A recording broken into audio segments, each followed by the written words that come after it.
a figure steps into the spotlight. Just a guy out for a morning run. His name Ju In-gong. Fun fact that literally translates to main character in Korean. His parents blessed him with that handle, praying he'd grow up to be a big shot. He strolls into a shop where he's basically a local celebrity. Since he was a kid, everyone roasted him for that name. But did he care? Nope. Being the center of attention wasn't his vibe anyway. Turns out he was walking into a gaming den. He told the blonde cashier to quit trolling him and asked if the new drop was in stock. Joke's on him, she already had his copy stashed under the counter. They were geeking out over the Night Saga remake, officially titled Night Saga RE. Classic humans versus demons beef. You pick your fighter, the human hero, Locke, or the demon king's eldest son, Zephyr Ragnarok. The whole loop is just pure adventure and grinding quests. This dude had speedrun the original over 10 times as a kid.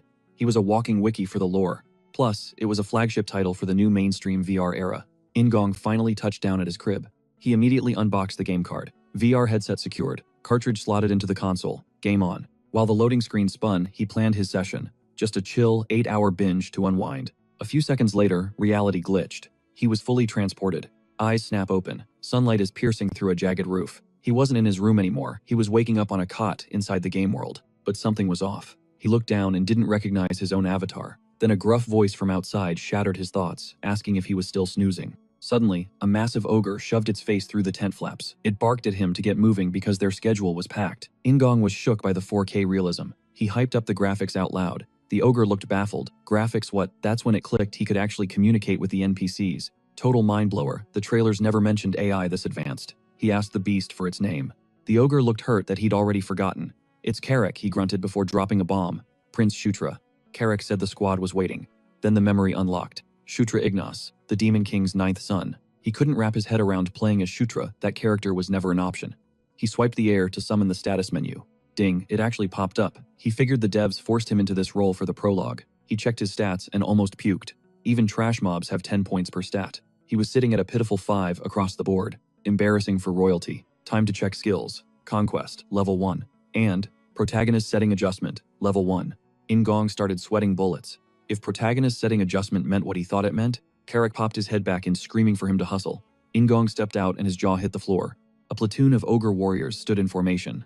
The vibe was heavy, felt like a war zone. He asked Carrick why everyone was so on edge. Carrick rolled his eyes. Quit stalling. We gotta exterminate those Scarlet Lightning scumbags. In-gong's face went ghost white. Wait, this was his first real battle, panic mode engaged. He hadn't even run a tutorial yet. Apparently the Scarlet Lightning orcs were staging a coup, and he was tagged to crush it alongside the 7th prince and 8th princess. But why was his squad only 10 deep for a literal war? Carrick sighed, reminding him he already explained this yesterday. It's just a patrol mission. The ogre eyed him suspiciously, asking if he ate some bad mushrooms because he was acting weird. Our MC toggled his HUD, boom minimap active. That was a game changer, so he decided to keep that cheat sheet open 24/7. He spotted a hidden trail on the map. Secret event, probably. Carrick checked his own primitive map, but the ogre groaned, saying that route takes forever. In-gong smirked. Follow me, I know a shortcut. The squad fell in line. They hacked through bushes and scaled a rocky cliff. Classic shortcut labor. Our MC was already gasping for air, but they finally reached a hidden stone door buried in the forest. Massive double handles. Still wheezing, he heard Carrick ask, "How'd you even know this was here?" "You a wizard," now the ogre pressed. In-gong just replied, as if. Then Carrick noticed the prince looked like he was about to pass out. "You good?" Carrick asked. In-gong didn't expect a level 1 body to be this out of shape. He ordered them to check the door but froze. His body started glowing. Jaw drop, round 2. System notification level up. Are you kidding? He leveled up just by hiking, plus every stat jumped by 2 points. And he got 2 extra points to spend. Broken mechanics. He let out a weird noise that caught everyone's ear. Carrick yelled to hurry it up. In-gong jogged over to the now open doors. He honestly had zero clue what was lurking in the dark. But hey, he wasn't solo. And more importantly, he had that sweet protagonist plot armor. The tunnel was pitch black. Carrick guessed dwarves dug it. In-gong paused. Wait, since when did dwarves exist in this timeline?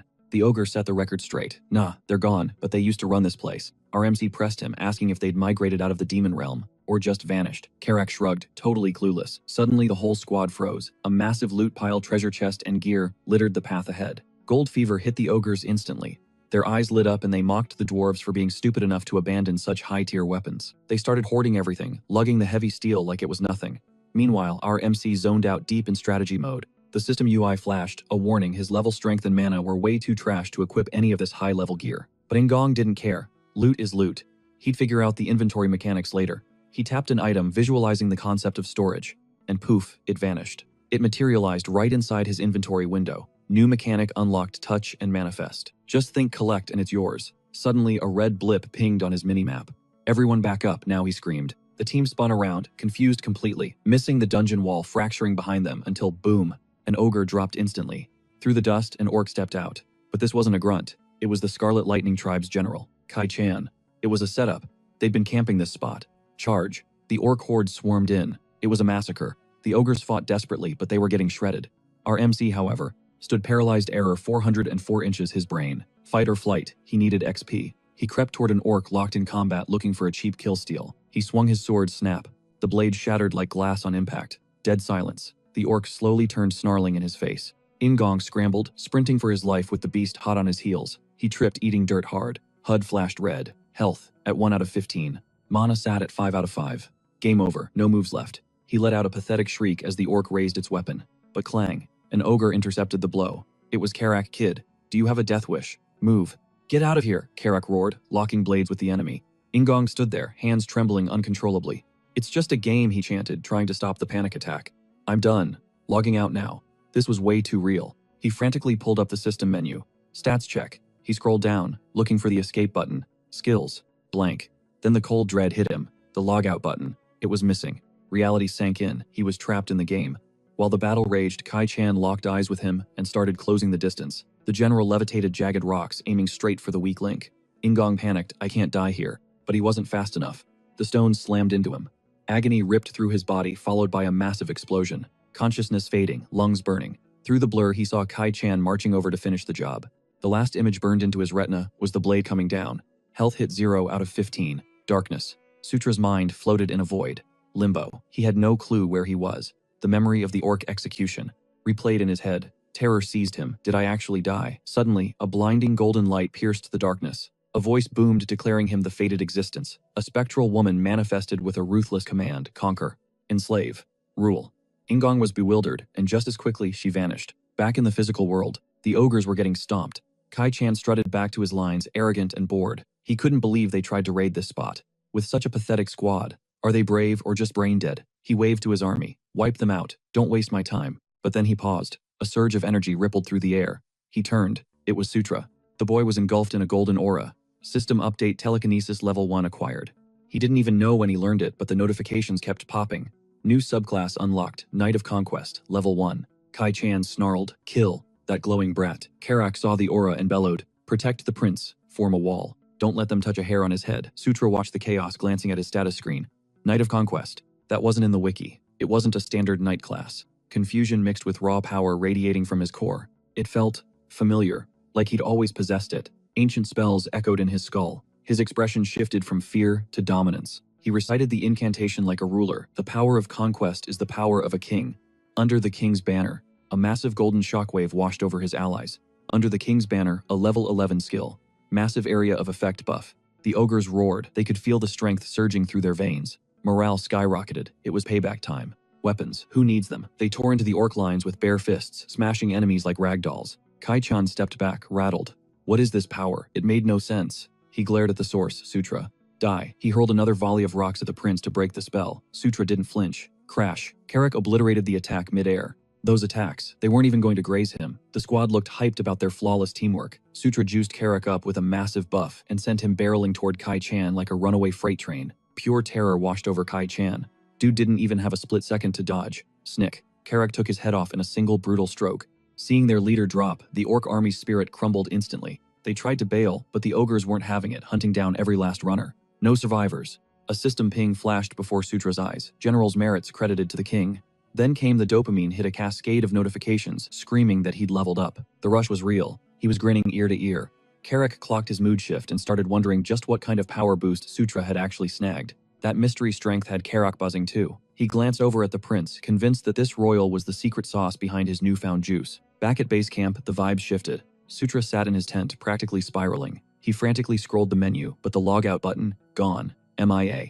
He forced a deep breath, trying to keep the panic attack at bay. His brain crunched the data and spat out 2 theories. Theory 1, he's stuck in the VR dive. Maybe the servers back in the real world crashed hard, or some catastrophic bug bricked the login system. If that's the case, a patch or server reset should boot him out eventually. But theory 2, that one sounded straight up delusional. What if this isn't a game at all? What if this is actual reality, an isekai scenario straight out of those web novels and comics he used to binge? He mulled over the possibility of getting transported into the game's universe or a dimension that mirrors it perfectly. The graphics were too high-res, the textures hyper-realistic, and the NPCs weren't just spouting pre-written lines, they were having full-on dynamic conversations. But the smoking gun, the censorship pixels were missing. He did a quick equipment check downstairs to confirm. Yep, fully rendered. All the evidence pointed to one terrifying conclusion. He was definitely in another world. The thought of permadeath in this place sent a chill down his spine. No respawns here. But hey, silver lining's right. At least he didn't spawn as some ugly orc or a brain-dead ogre. He rolled a nat 20 on his background, born as a prince with a platinum spoon in his mouth. Suddenly, Carrick barged into the tent, catching Sutra off guard. Got a minute. The big guy didn't want to chat. He wanted a spar. Why the sudden interest? Sutra asked. Carrick kept it 100 since he's following Sutra now. He needs to know if his leader can actually swing a sword, or if he's dead weight. Is this really necessary? Sutra sighed. Carrick tossed a blade at his feet. Relax, your highness. I'll nerf myself. Won't even use half my strength. Sutra let out a dry laugh. Bold words to say to royalty. He gripped the hilt, eyes narrowing. Don't hold back, Sutra roared, lunging forward.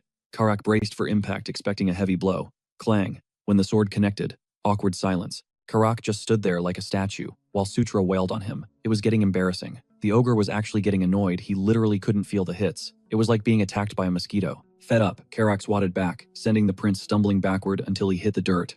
Panic flashed on the ogre's face. You good boss. Sutra groaned, dusting himself off. Dude, warn me before you hit that hard. Suddenly ding, a system window popped up. Skill acquired, basic swordsmanship. Wait, what? He racked his brain. Then it clicked. This was exactly how he unlocked telekinesis earlier. The mechanic was pain-based. He unlocked skills by literally getting his butt kicked. Carrick started walking away to grab some grub, thinking the session was done. Not so fast, Sutra called out. He wasn't done farming XP yet. He dropped into a combat stance, eyes burning with determination. Round 2, let's go. Sutra launched himself forward again. Carrick casually deflected the strike, but something was different. The prince's form was sharper, cleaner. Carrick frowned. If he could move like this, why was he flailing around like a noob just 5 minutes ago? Skills don't just jump tiers mid-fight. Right, Sutra hopped back after the exchange, a wild grin plastered on his face. The guy looked like he was having the time of his life. How was that one? Sutra panted before pivoting to the real question. By the way, what's your level sitting at? Last I checked, 21, Carrick grunted. Sutra glanced at his own stats.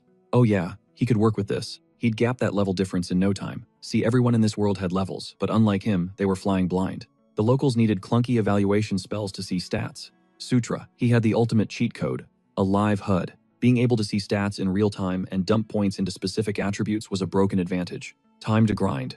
Our MC dove back into the fray. Carrick actually flinched this time. Sutra could feel it. He wasn't just going to get stronger. He was going to become a speed demon, leaving everyone else in the dust. He recalled the lore of Night Saga, the demon arc. The whole plot revolved around Zephyr, the protagonist who ruthlessly outclasses his siblings. It's a long grind to the finale where Zephyr claims the Demon King throne, but one specific plot point stuck out like a sore thumb. The infamous Purge of 517. That's the year Zephyr snaps and slaughters every single one of his brothers and sisters to secure the crown. And the key word there is all. That includes Sutra. Right now the calendar reads year 512. That gave him a 5-year countdown before his scheduled execution. He needed a survival plan, and fast. The only way to survive, the protagonist, become stronger than the protagonist. Later, Carrick walked up, looking annoyed. There you are. I've been searching the whole camp. What's up? Sutra asked casually. Carrick stared at him. You totally forgot about the strategy meeting, didn't you? The entire command team is waiting in the main tent. Cut to Sutra, sipping tea with 2 other VIPs looking visibly awkward. You guys are early, Sutra bluffed. Across the table, the 7th Prince Chris Moonlight raised an eyebrow. Since when are you so polite? Chris was pushing for that fam-only vibe, telling him to drop the formalities. The 8th Princess Caitlin Moonlight wasn't exactly sold on at first meeting and all, but Chris wasn't hearing it. He insisted Sutra use their first names. These two were the offspring of Elaine Moonlight, the 4th queen and matriarch of the lycanthropes. Back in the game, they were absolute boss fight nightmares. But the lore was tragic. A year before the day of the massacre, they were scripted to die at the hands of Zephyr and the Demon King's other heirs. The catalyst for their death, the dark secret of Caitlin Moonlight's lineage. She's an illegitimate child. Right now, she was grilling Sutra on why he went rogue against the enemy, instead of sticking to the plan. She had given him strict orders to stick to stealth patrol. Sutra shrugged it off, explaining, he never expected an ambush from that angle. Caitlin scanned him, her eyes filled with genuine concern. She asked if he took any damage, reminding him that he had to watch his back since he was the squishy one of the group. Sutra blinked, confused by the sudden warmth. Since when were the Demon King's spawn? This tight-knit Chris chimed in, warning him that he was in for a serious lecture if he pulled a stunt like that again. Shutra couldn't process it. They were actually nice. Then a light bulb went off in his head. Lycanthropes are basically walking batteries of life force, oozing aura. If he used their biology as a shortcut, he could snag some skills and unlock aura mastery on easy mode. He looked them dead in the eye and said he needed a favor. I need you to blast me with your aura. The siblings froze, totally dumbfounded. Their collective reaction was a flat, say what? Meanwhile, as the sun dipped behind the mountains, orcs were getting slaughtered. The ogres were dominating the battlefield. Suddenly, a massive ogre tank bulldozed through the lines. The smaller ogres hyped him up, cheering wildly. With a single swing, he deleted several orcs from existence. One foolish enemy tried to rush the giant, managing to land a tiny scratch on his arm. The giant glared, freezing the attacker in pure terror before smashing him into oblivion. The enemy body disintegrated. The giant roared, ordering his army to wipe them all out. He promised a bounty for whoever racked up the highest kill count. The troops went feral, fueled by the promise of loot, fighting with zero restraint. While the battle raged, Shutra's mind snapped into a void. Floating there was a woman radiating goddess energy, surrounded by a mysterious entourage. He racked his brain. These NPCs weren't in the Night Saga lore or character files. The woman drifted toward him, and suddenly he was engulfed in a blinding golden light. He jolted awake in his bed, totally disoriented. Was it a fever dream? Bam! Carrick's ugly mug was inches from his face, asking if he was awake. Shutra nearly jumped out of his skin. He yelled at the orc for the jump scare, but Carrick just shrugged, noting he looked healthy. Then the orc got curious. Why did Shutra ask the princess to beat him up? Shutra had nagged them until they agreed. Carrick's eyes went wide as he pointed at Shutra's body. He was glowing. System alert, aura, level 1, obtained. Shutra could feel the power humming under his skin. Carrick asked if getting hit was the secret trigger to awakening aura, and Shutra gave him a cryptic non-answer. Then Carrick leaned in, asking if that power boost was why Shutra had infinite stamina during the brawl with the Lightning Tribe. Shutra just nodded. Yup. Carrick looked at him like he was a Legends tier warrior. Shutra asked for a sit-rep on what happened while he was out cold. Carrick nodded and dropped the news. The main force absolutely crushed. The Lightning Tribe. Shutra paused. He thought this was a 3-man raid with him, Chris, and Caitlin, taking down the Scarlet Lightning Tribe solo. Carrick laughed. No way, that tribe was massive. That prompted Shutra to ask the big question. Who was the commander? Carrick dropped the name General Vandal. Shutra was shook. General Vandal. An absolute tank and one of the strongest units in the game. In his past life as Zephyr, Vandal was his favorite subordinate. Shutra realized the timeline shift. Vandal doesn't join Zephyr's squad until the year 515. That meant right now he was a free agent. Shutra could snatch him up before the plot officially started. He had the wiki memorized. He knew Vandal's favorite loot, his cravings, and exactly how his talent tree worked. But the recruitment condition was hardcore. He had to beat Vandal in a duel. But with his meta-knowledge, stealing Vandal from Zephyr was totally doable. Shutra grinned. This was a side quest worth grinding for, and the clock was on his side. Target acquired. General Vandal. Back at Caitlin's base, the siblings were losing their minds. Shutra hit aura level 1 in 24 hours. Impossible. Shutra fought back, a smirk, thinking, well, yeah, I just stat dumped all my points into aura. It wasn't just a reckless gamble either. Aura is the ultimate buff for physical stats. Way better than a niche trick like telekinesis. Chris was still reeling. He wondered if it was some Gandharva racial trait. Then he pivoted, asking if Shutra could map out the underground tunnels. Shutra couldn't scout, but he had the ultimate cheat, the in-game mini-map. He grabbed a pen and paper. A few minutes later, the map was done. Chris looked at the sketch, eyes wide. It was way more high-def than their own intel. Kid, you're a genius, Chris muttered. Since the Scarlet Lightning scouts they killed were dead, the enemy had no clue their tunnels were compromised. Chris realized they could stage a perfect ambush using this intel. But before that, there was one more mission they needed Shutra to handle. With the conversation wrapped up, Shutra rolled out with Carrick and the squad. Back to the grind, another patrol shift. Being the youngest prince meant getting stuck with the grunt work.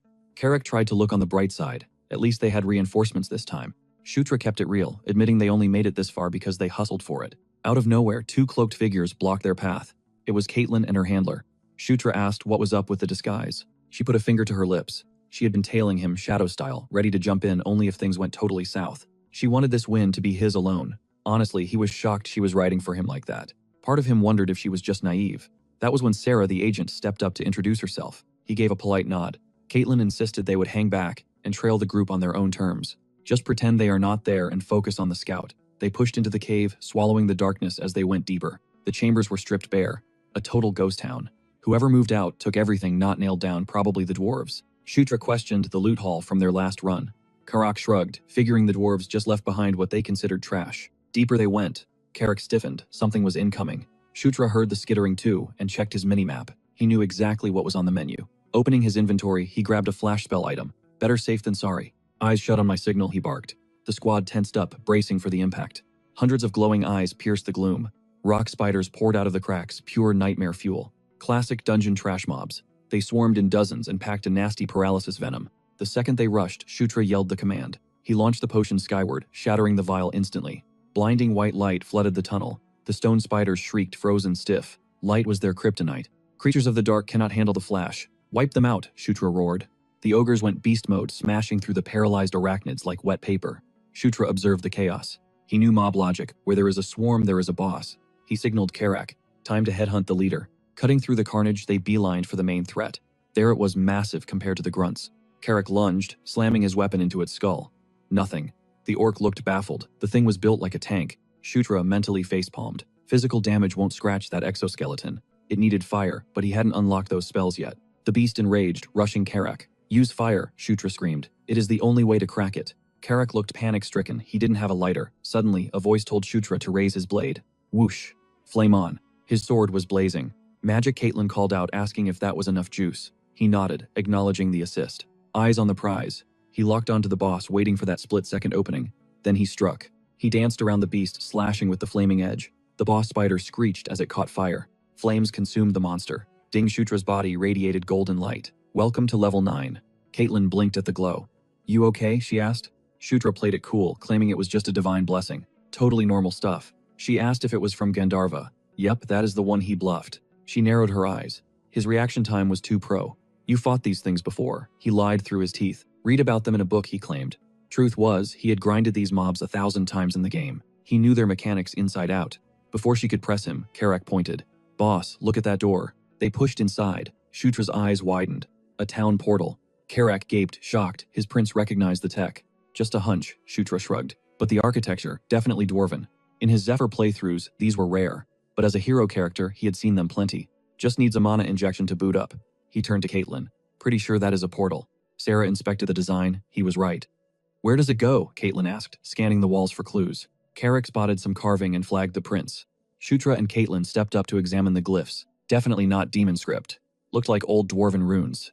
Carrick looked at Caitlin. You read this. Why would she know dwarven? She shook her head. Sarah was stumped too. Then a voice cut through the silence. Gishka Mountains portal number 2. Linked to portal number 3. It was Shutra. He stood there, stunned he could actually read it. Ping, the system notification flashed in his vision. Ding, just like that, Dwarven language level 1, unlocked. Honestly, I had no clue the system could just download entire languages into my brain. Wild. Carrick's eyes went wide. You can actually read these runes, I nodded, playing it cool. But Caitlin, she was giving me the side eye. Since when do you speak ancient dwarf? Sierra cut in, pointing to the bottom script. Translate that part. I squinted at the glowing text. It says, infuse mana, to jumpstart the mechanism. Caitlin, do the honors, I asked. She raised an eyebrow. Why not do it yourself? Time for a little white lie. My mana control, still trash, don't want to blow us up. Truth is, I have 0 mana. Nada. Buying the excuse, she stepped up. Whoosh. The orb flared to life, spilling blinding light across the cavern. The light coalesced into a 3D tactical map, the Gishka Mountains. A pulsing dot showed us here, while a second marker blinked ominously at portal number 3. That confirmed it. Ancient tunnels ran all the way to the other side. Carrick grinned, his tusks showing. Jackpot. The Scarlet Lightning Tribe's main army. They're camped right in front of those peaks. I nodded, locking eyes with him. Which means we can flank them. A total surprise attack from the rear. Caitlin crossed her arms. Let's pause here. I need to strategize with my brother back at base before we make a move. Back at the tent, Chris was losing his mind. A portal, there. He looked at me like I was a saint. Shutra, you're literally a godsend for us right now. Then he got serious. Name your price. Anything within my power, consider it yours. I need to reward you properly, he insisted. Refuse, and I'll actually be offended. I smirked. So, I can ask for something totally unreasonable. Chris leaned in, intrigued. Try me. I dropped the bomb. Teach me the beast god fist art. The air left the room. Chris stiffened, eyes wide. Look, my level is too low to handle real weapons without fumbling. But skills, that's a different loophole. The catch was, the beast god fist is the lycanthrope royal family's crown jewel. We're talking an S-rank martial art. Absolute devastating power. Asking for this, yeah, it was borderline insane. I get it if you say no, I added quickly, reading the room. It's a big ask, probably impossible, so. Done. My jaw nearly hit the floor. Chris nodded. I can't show you the forbidden techniques, obviously, but the core aura that I can teach. He looked anxious. Is that enough? I stood there frozen in shock, which he totally misread as disappointment. You don't like it? No, it's perfect, I stammered. More than enough. Chris's expression softened, shifting into something solemn. Shutra. From today on, can I call you my brother? Brother. That word carried weight in this world. I let it sink in. Honestly, I didn't hate it. Actually, I loved it. I'd be honored, I said, gripping his hand. The tent lit up with grins. Finally, things were clicking. I was genuinely hyped to roll with this crew. Ping, a blue window popped up, alliance established, Chris and Caitlin moonlight. Relationship status normal. For now. Cut to dusk at the Scarlet Lightning camp. The orcs were scrambling. Inside, a brute was looming over their captive, knowing she wasn't just there for a fight. What's your real angle? She was bound tight. The orc sneered, speak princess. What brings royalty to a dump like this? Enter Felicia, Doomblade the 6th princess. Meanwhile, I was obsessing over my status screen. Strength, agility, everything was at 21, except charisma. That stat was stuck at 17. Weird. Every level up used to boost everything by 2 points, but lately charisma was lagging, only ticking up by 1. Why the nerf, I wondered. In the original Night Saga game, appearance and charisma were two different beasts. Appearance was just your face value, literally. Charisma was the riz factor, how much people actually vibed with you. Whatever. My growth rate was already broken, so I couldn't complain too much. Bigger news, I was grinding close to level 10. In the lore, when main characters like Zephyr hit that milestone, their ultimate skills, Descendant of Darkness, the Chosen One, leveled up. My gut told me I was due for a major power boost. Just then, Carrick's voice snapped me out of it. Hey, we're locked and loaded. Let's move, I ordered. Carrick squinted at me. You're in a scary good mood today. Win the lottery, I kept my face blank. Nope, just focused. Carrick marched to the center, rallying the troops. Move out, we hit the forest, dove into the cave system, and immediately got jumped by a wolf pack. We cut a bloody path straight to the objective, the door. Squad assembled me, Carrick, Chris, Caitlin, Sierra. We found the robed scouts waiting. Report. Is the analysis done? A Lycan scout pulled back his hood. Confirmed, sir. The portal link is stable. Exit point is the Eska River deep in the Gishka Mountains. Chris eyed the ancient stone.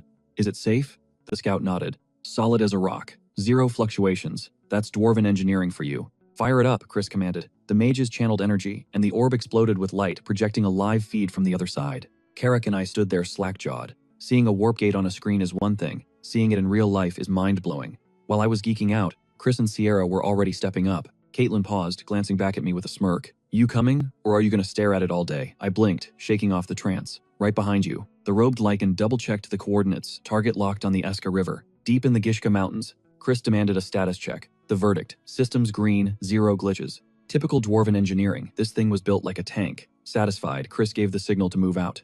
The wolfkin flipped the switch. The orb exploded with blinding light, tearing open a window to the destination. Shutra and Carrick were absolutely shook. Shutra was low-key freaking out, staring at a legendary gate in the flesh. Meanwhile, Chris and Sierra were already marching into the vortex, forcing Caitlin to whip around. Yo, you waiting for an invitation? That finally snapped him back to reality. Stepping through the dimensional gate, the squad vanished, reappearing instantly on the other side. But the view below the cliff caught Chris off guard. A massive military encampment sprawled out beneath them. He scanned the perimeter, running the numbers roughly 5,000 troops. If they wanted to cripple this beast, hitting the supply lines was the only play. Chris mapped the battlefield if General Vandal brings the thunder at the front gate. Their stealth unit could slip in the back and torch the food reserves. But Shutra sensed the vibe was off. The camp felt like a ghost town, way too few soldiers for a base this size. Once he pointed it out, the realization hit the squad. The main force was missing. Had the invasion already kicked off, suddenly Shutra's gaze locked onto movement on the horizon. A skirmish was breaking out. Channel aura into your eyes, Chris commanded. Shutra focused his energy, and the blurry distance snapped into high-definition clarity. A lone woman was tearing through a pack of orcs. Caitlin instantly recognized the attackers as the Lightning Tribe, but the victims, a mystery. Chris shook his head. Those weren't Vandal's men. No scheduled raids today, and the scale was way too small. Shutra zoomed in, analyzing the details: brown skin, silver hair, and distinct long ears. Dark elves, he realized. Caitlin needed a double take to confirm, so Shutra pointed out the smaller builds and the drakes they were riding. Suddenly, Chris signaled the unknown unit was breaking formation. Did their leader go down? Chris muttered, watching them retreat at breakneck speed. Carrick scratched his head, completely lost. Is the show over already? Shutra's mind raced. Why the hell were dark elves in this sector? As the sun dipped below the horizon, they fell back to base to debrief. They patched a magical comms link to General Vandal. The big boss had already heard the intel about the dwarven portal and was ready to heap praise on Chris. How'd you pinpoint the location? Vandal asked. Chris didn't take the credit, immediately gesturing to Shutra. It wasn't me. It was the 9th Prince. Shutra played the just got lucky card, but honestly, seeing Vandal's face again hit him right in the feels. Vandal grinned, promising that Shutra was due for a massive loot drop back at the Demon King's castle. Before we talk rewards, Chris cut in, keeping it professional. What do you know about that clash outside the Lightning Tribe's base? Vandal's expression tightened. Likely the Dark Elves. Looks like a rogue unit joined the fray uninvited. Chris narrowed his eyes. Why would they do that? You sure they aren't reinforcements from HQ? Vandal admitted the intel was fuzzy, but it looked like a scouting mission that went swiftly down the drain. Then he dropped the bomb. We have a major crisis. The leader of that independent dark elf unit got snatched by the Scarlet Lightning tribe. Is that why they were fighting? Chris asked. Shutra leaned in, needing a name. Who was leading them? Vandal's voice dropped an octave. Someone I know too well. The 6th princess, Felicia Doomblade. Your sister. The squad froze. Felicia Doomblade, daughter of the 3rd queen, Sylvia Doomblade, and the twin sister of the 5th prince, Sylvan. Shutra's internal database began to whir. In the original game lore, Felicia and Sylvan were die-hard loyalists to the 4th princess Anastasia's faction. That meant one thing to Shutra enemy. So why was she here?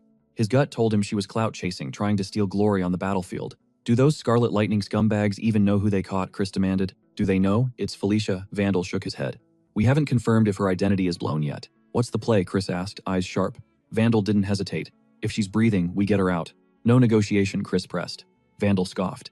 If we hit them first, we can dictate the terms, but I'm not bowing down to trash. Vandal signed off to gather more intel, promising to ping them if the situation shifted.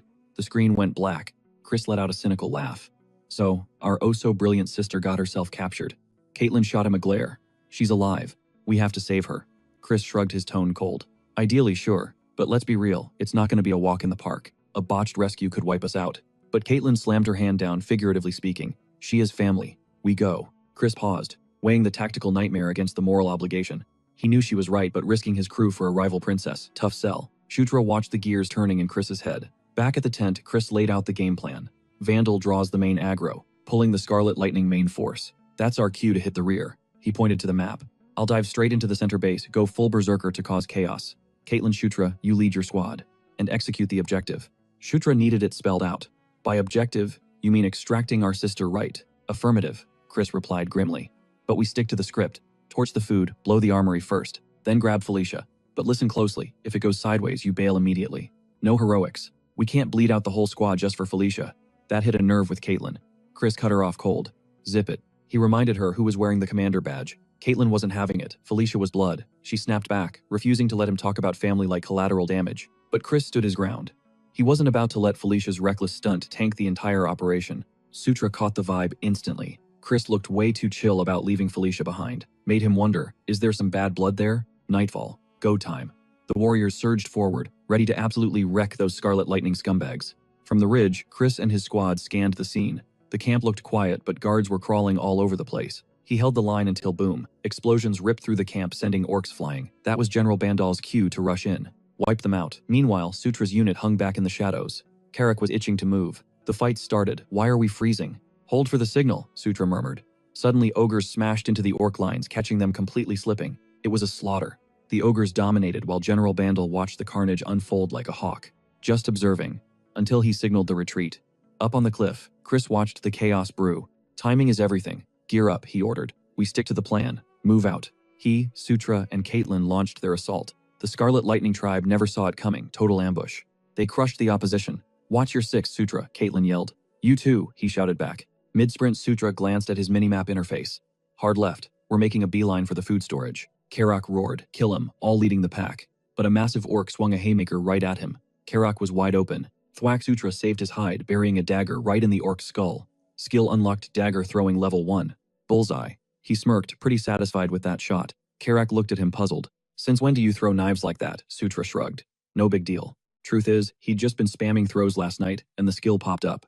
Suddenly, Carrick pointed. That tent looks like the storage. Torch it, Carrick asked. Light it up, Sutra confirmed. But then a thought hit him. Felicia. If she's trapped in there, burning it down kills her. Hold up, he told Carrick. We need to secure Felicia first. How Carrick grunted. Sutra pulled up his minimap. Felicia should show up as a neutral NPC. Looking for a blue or purple blip. Gotcha. This way, he dove into the tent. Bingo. But the room looked empty until a voice called his name. Deep in the shadows, there she was. Chained to the floor inside some glowing magic circle. What are you doing here? She gasped. Save the chat for later, Felicia. Just hold still.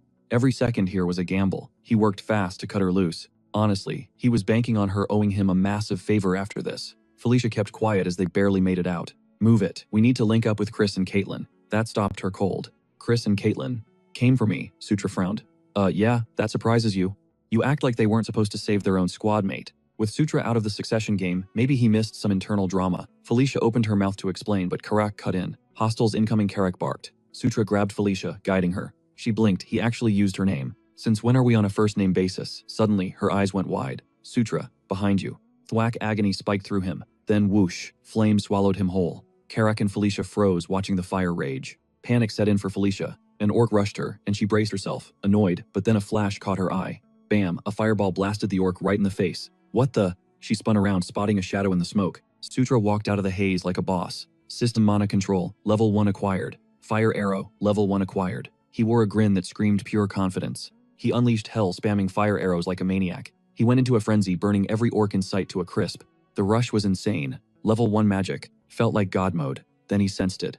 Ice. A chill ran down his spine. An enemy archer was knocking a frost arrow, aiming straight for Felicia. Felicia ran to check on him. Get back, he roared, shoving her away. She stumbled back, shocked.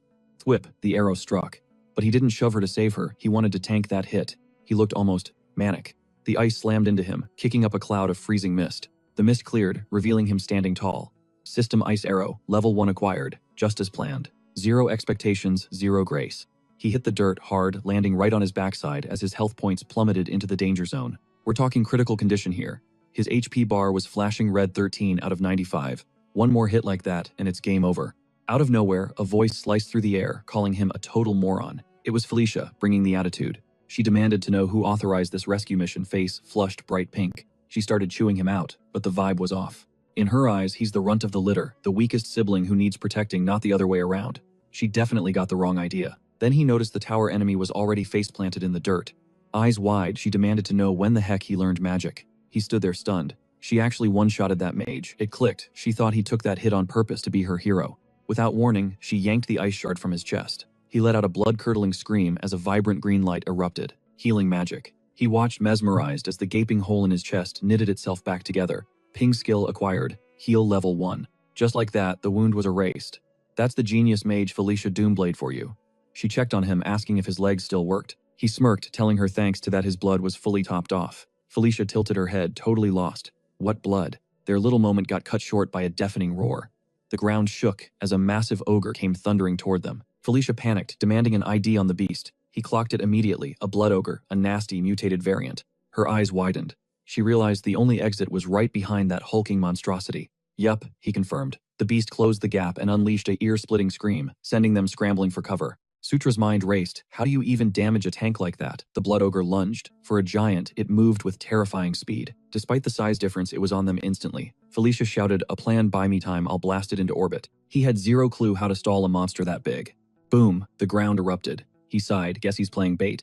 He agreed to draw aggro while she charged her spell. She looked at him blankly. Ag, what? Ignoring her confusion, he yelled for Carrick. Carrick answered the call. He told the orc to run the same play as last time. Get ready to rumble, big guy. Inventory open. He needed the clutch item, the dwarven dagger. He equipped it in a flash. With a grit of his teeth, he stabbed the blade into the earth.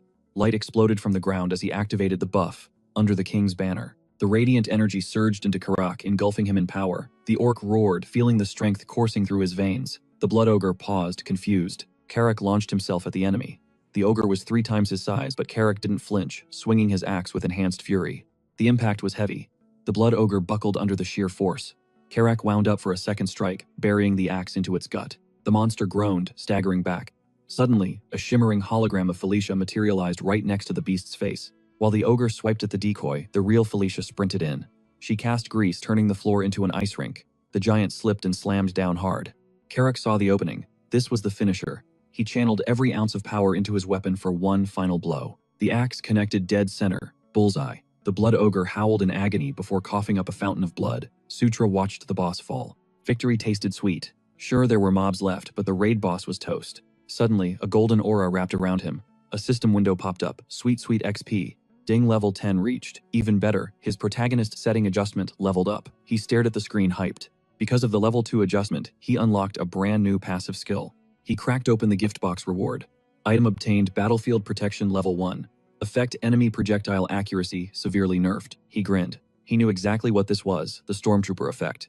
Every movie fan knows the vibe. Hundreds of bullets can fly, but somehow the main character never catches a single stray. They all miss by an inch. With this skill, he could literally replicate plot armor. Just in time too, the rest of the enemy horde was charging. Felicia yelled at him to wake up as the swarm closed in. She was done playing nice. Unleashing her rage, she cast Wind Whirl. A violent tornado ripped through the battlefield, sending enemies flying. Sutra analyzed the move. It looked like magic, but his gamer instincts told him otherwise. That wasn't mana, that was a spirit. Corrupted or not, elf blood doesn't lie. Felicia wasn't just a mage, she was a born spirit summoner. A weird thought crossed his mind, could he tank a hit from that? He had a reckless, excited grin on his face. Suddenly, the dark sky lit up yellow. Everyone froze. Carrick asked what the flare meant. Sutra knew the code. Retreat. Carrick was confused, but Sutra's brain was working overtime. A retreat flare. Someone important must be in trouble. Carrick looked to him for orders. He made the call. Take the troops and fall back. I've got to save Caitlin. Carrick didn't hesitate. He was coming too. But the prince shut him down. Orders were absolute and there might be a 4D chess move behind the retreat. Carrick tried to push back, but Felicia stepped up to the plate, volunteering to escort Shutra instead. She wasn't about to owe anyone a favor, seeing this as the perfect chance to clear her debt. Plus, she had unfinished business with those pig-faced freaks. Defeated, Carrick decided to trust the plan and wait for the prince topside. Catch you in a bit, Shutra said. As he and Felicia blitzed toward Caitlin's location, she grilled him on why the sudden detour was necessary. He played it cool, better safe than sorry, given that sketchy retreat command. Felicia's stomach dropped. She realized Caitlin might have been nabbed just like she was. Shutra hoped that wasn't the case. The plan required the whole squad making it out alive. She noticed his genuine concern for Caitlin. He shrugged, saying it was only natural, seeing as they were siblings. But reality check, it was purely about preserving their political alliance. Felicia narrowed her eyes. That natural comment felt sus. Meanwhile, the orcs launched an ambush. Caitlin went full beast mode, liquefying the first wave with a single punch before unleashing a hellfire barrage from her rear. Another squad tried to flank her. Big mistake. She danced back, dodging their clumsy strikes, and unsheathed her weapon. With one clean swing, she decimated the entire group. Total wipeout. Shutra and Felicia arrived just in time to witness the carnage. Shutra relaxed. Looks like the damsel didn't need saving after all. Caitlin spotted Shutra, confused why he hadn't bounced yet. Came to rescue you, he admitted, but looks like you handled business. Caitlin tilted her head, trying to process his logic. Then she locked eyes with Felicia. Caitlin literally launched herself at the dark elf, tackling her in a massive bear hug. She was visibly relieved. Felicia turned beet red, mumbling about how Caitlin worries too much. Shutra noted the wholesome vibe, but then his minimap pinged. Red dots everywhere. The enemy was circling back for round 2. We gotta move now. Shutra took point, leading the charge, while the girls watched their six. They sprinted for the portal, where the army waited, barely slipping through the exit in time. The golden trio, Shutra, Felicia, and Caitlin, were finally safe. Felicia turned to Caitlin, needing to verify the rumor. Did Shutra really find the portal? Caitlin nodded enthusiastically, hyping him up as the absolute MVP of the operation. Felicia stared at the prince, stunned. When did this guy level up so hard? While the girls gossiped about his glow-up, Shutra went to debrief Carrick. Chris scanned the survivor's relief, washing over him until Caitlin proudly showed off her souvenir, Felicia. Caitlin presented the dark elf like a trophy. Been a minute, Felicia said to Chris. Chris paused the silence, stretching painfully long. Yeah, it has. The air between them was so thick you could cut it with a knife. Pure, awkward tension. Later, in a secluded part of the cave, the core four, Chris, Felicia, Caitlin, and Shutra, held a war council. Chris dropped the intel. General Vandal secured the dub. Apparently, the enemy commander Yakazan rage quit after seeing his camp burn. Yakazan, Shutra asked. Caitlin jumped in with the lore drop, explaining that he was the chief of the Scarlet Lightning tribe. She looked at Shutra like, did you hit your head? Felicia cut to the chase. Did he surrender? Nope, Chris clarified. Looks like he tactically retreated. If he links up with the scattered mobs, he could still trigger a boss fight. That's why I'm planning to strike Kairam's forces next. If Yakazan joins them, it's going to be a massive headache. Strategy talk over Chris turned his glare on Felicia. So, what brings you to my neck of the woods? She claimed she was just exploring nearby ruins and got captured trying to play hero when the battle started. Chris drilled holes into her with his stare. Is that the truth? She shot back immediately. You calling me a liar? Sparks flew. Chris sighed, deciding not to press his luck today. He told everyone to rest up. The orcs feasted like kings, while the wounded patched themselves up. Shutra took a moment to check his stats. The grind was paying off, but honestly, his combat kit was trash, except for that aura skill. Suddenly a voice snapped him out of it. Felicia. She was looking fresh in a new outfit. Can I come in? She asked. What's up? He asked, checking the time. She walked right up to him, said his name, and grabbed his arm. Shutra froze, especially when she dropped the bomb. Take off your clothes. His face went nuclear red. Shutra panicked. Was this turning into some weird step-sibling drama? Felicia repeated the order. Why, though? He stammered, his eyes accidentally taking a tour of her curves. Do you want treatment or not? She snapped. Shutra blinked, feeling dumb. She explained that what she did earlier was just a quick patch-up. He needed deep healing for internal damage. She started casting her magic. Shutra mentally slapped himself for being a perv. Suddenly, she paused. Is there something wrong with your body? It was glowing earlier. Shutra played dumb. Nah, just a glitch. Happens sometimes. Changing the subject, he asked for a favor, something only she could do. A few moments later, the system pinged. Acquired Cure Level 1, which fixes status effects. Cure Poison Level 1, for toxins, and Cure Disease Level 1, for sickness. Shutra grinned. Thanks to Felicia being a willing test subject, his skill tree was looking juicy. 3 healing spells down. Check. But today is the main event he's been waiting for. Caitlin drops the lore. Beast Fist art isn't just one style, it's a massive skill tree.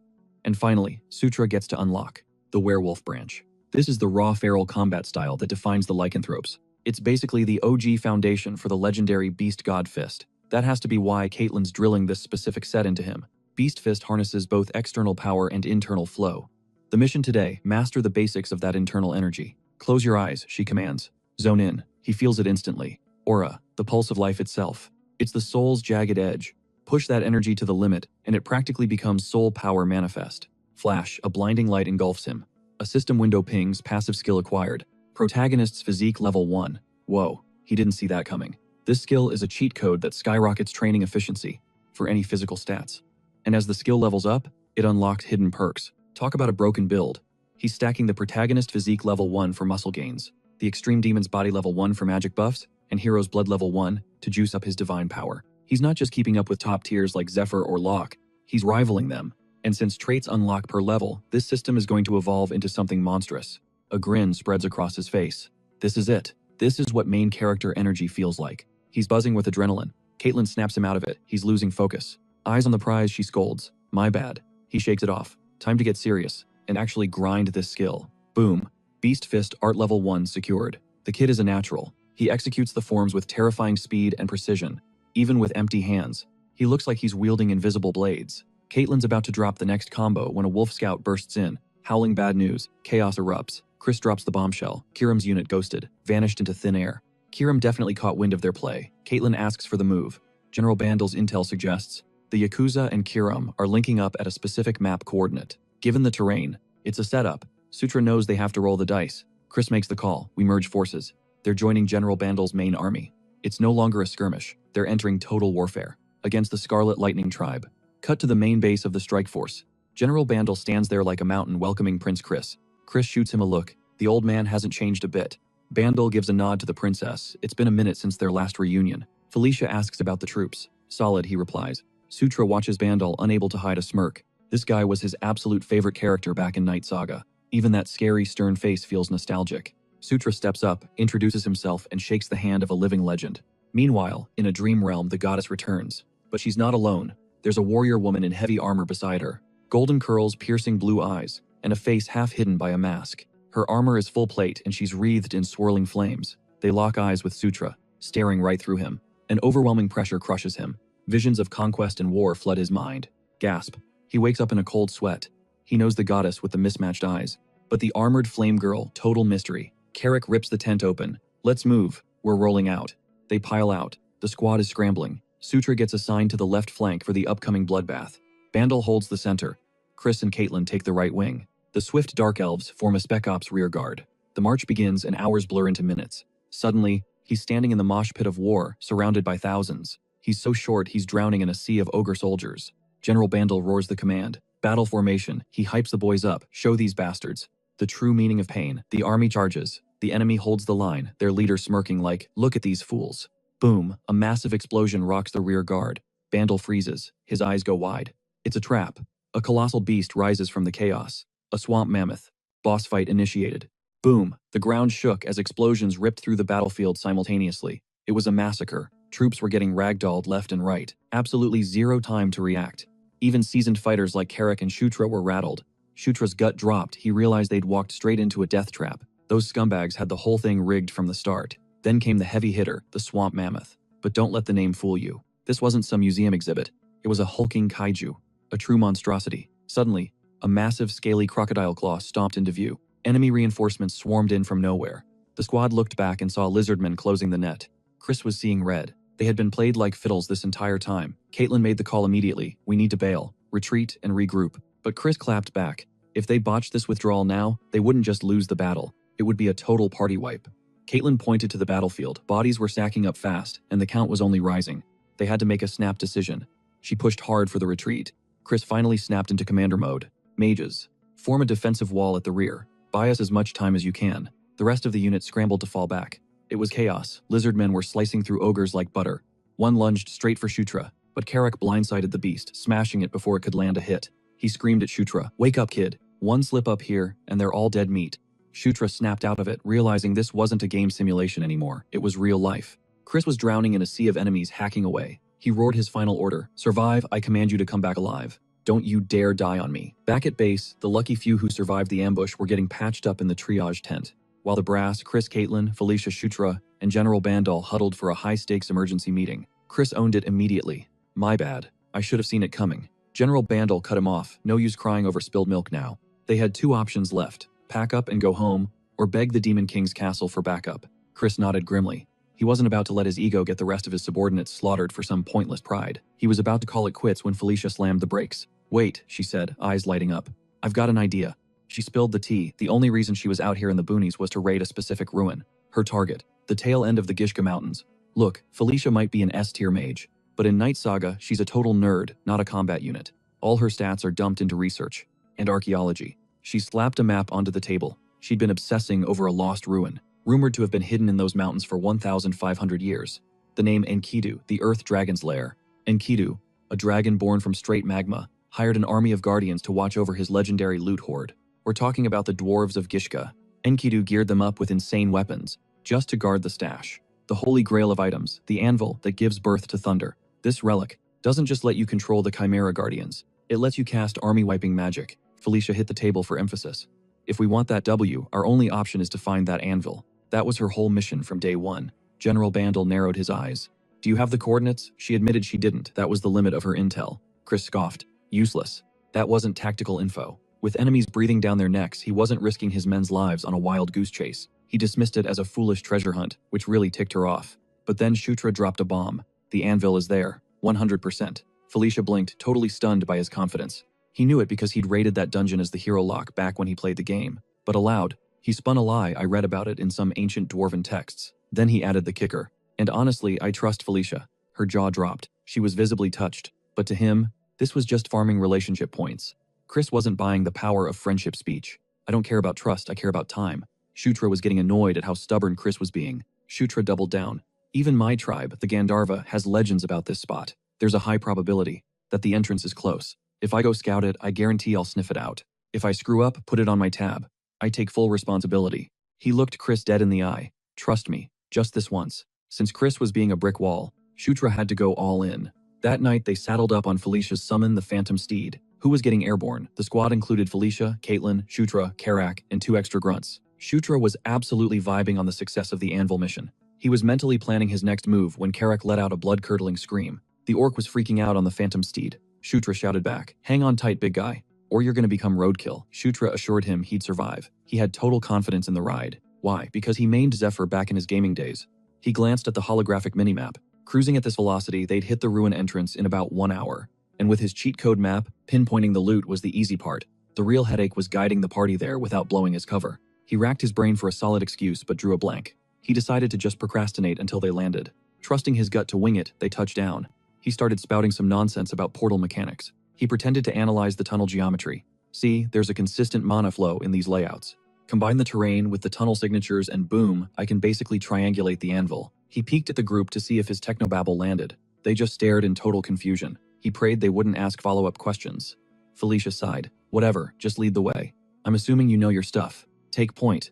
He couldn't believe that weak bluff actually worked on her. He marched forward, oblivious to Felicia's pouty face behind him. They trailed the prince until they hit a dead end. Carrick gave him the side-eye.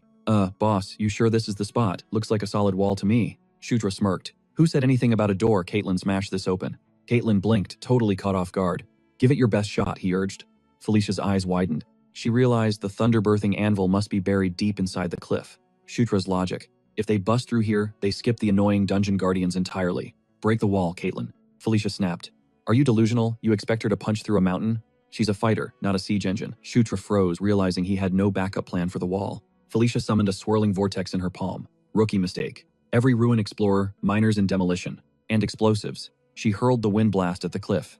Boom, the rock face crumbled, revealing a hidden tunnel. She couldn't believe her eyes. Speedrun strats. Is the anvil inside? That half-dome. Shutra nodded. It's the final lock. The prize is inside. Carrick cracked his knuckles. "So we break it," Shutra panicked. "Do not smash. One wrong hit and the loot is toast." He frantically searched for a switch. Felicia watched him like a hawk. Then the statues caught her attention. Something was sus.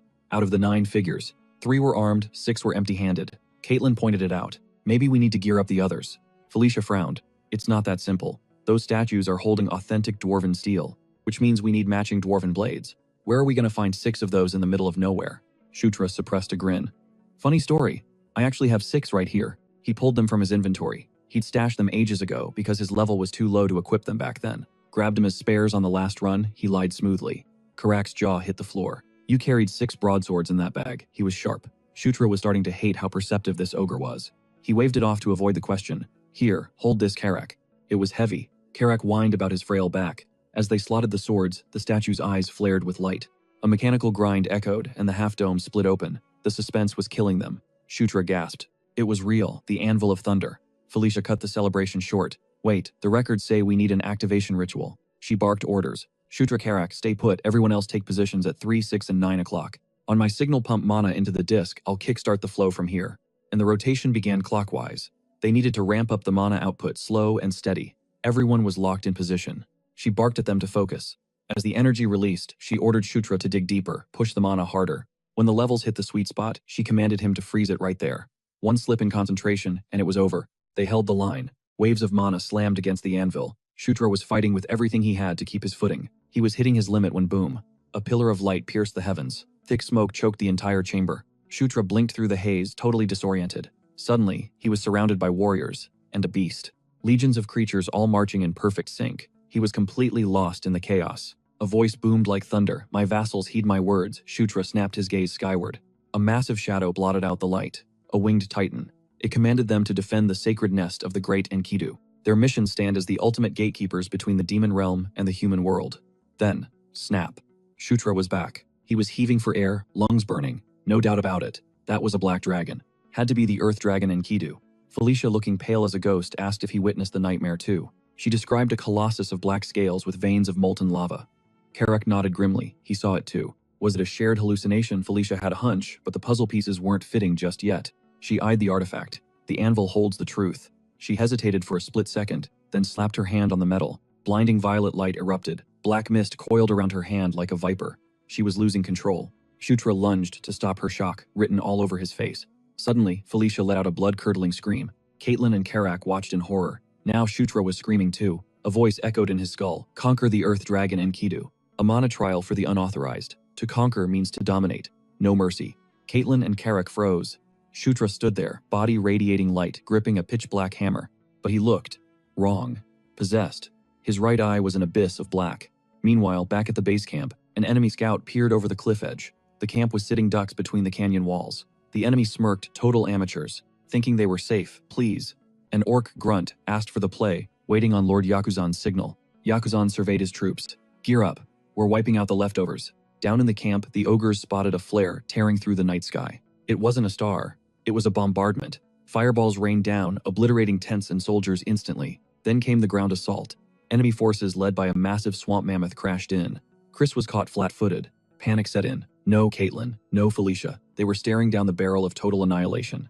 Explosions rocked the valley while Yakuzan watched from the ridge. He laughed, mocking the demons for their stupidity. They don't know their place. Destroy them all. Suddenly, an enemy mage froze up. Down below the swamp, Mammoth started glowing. Its eyes shifted color. It spun around and trampled its own masters. Yakuzan's smile vanished. What is happening? Chris watched from a distance, jaw on the floor. The cause. That black hammer. They actually found the artifact. Shutra was wielding it. Chris stammered. What is that thing? Felicia, weak but conscious, whispered, the thunder hammer. Mate to the anvil. Enkidu has chosen his champion. An elf propped Felicia up. Shutra stared at his hands in disbelief until Felicia shouted, use it. He gazed at the weapon. The dragon's mana flooded his mind with instructions. The command echoed, conquer, subjugate, obey. This was the anvil's true power, the birth of thunder. He hoisted the thunder hammer. Target locked the swamp mammoth. A violet beam erupted from the anvil. The beast was bathed in purple light and went berserk. The orcs were losing their minds. Why are they attacking us? To make matters worse, they were encircled. Vandal launched his counterattack. Vandal saw the mammoth crushing the Scarlet Lightning tribe. He grinned. The prince and princess actually pulled it off. He roared to his troops, this is it, slaughter them, no survivors. They clashed in a frenzy of steel and blood.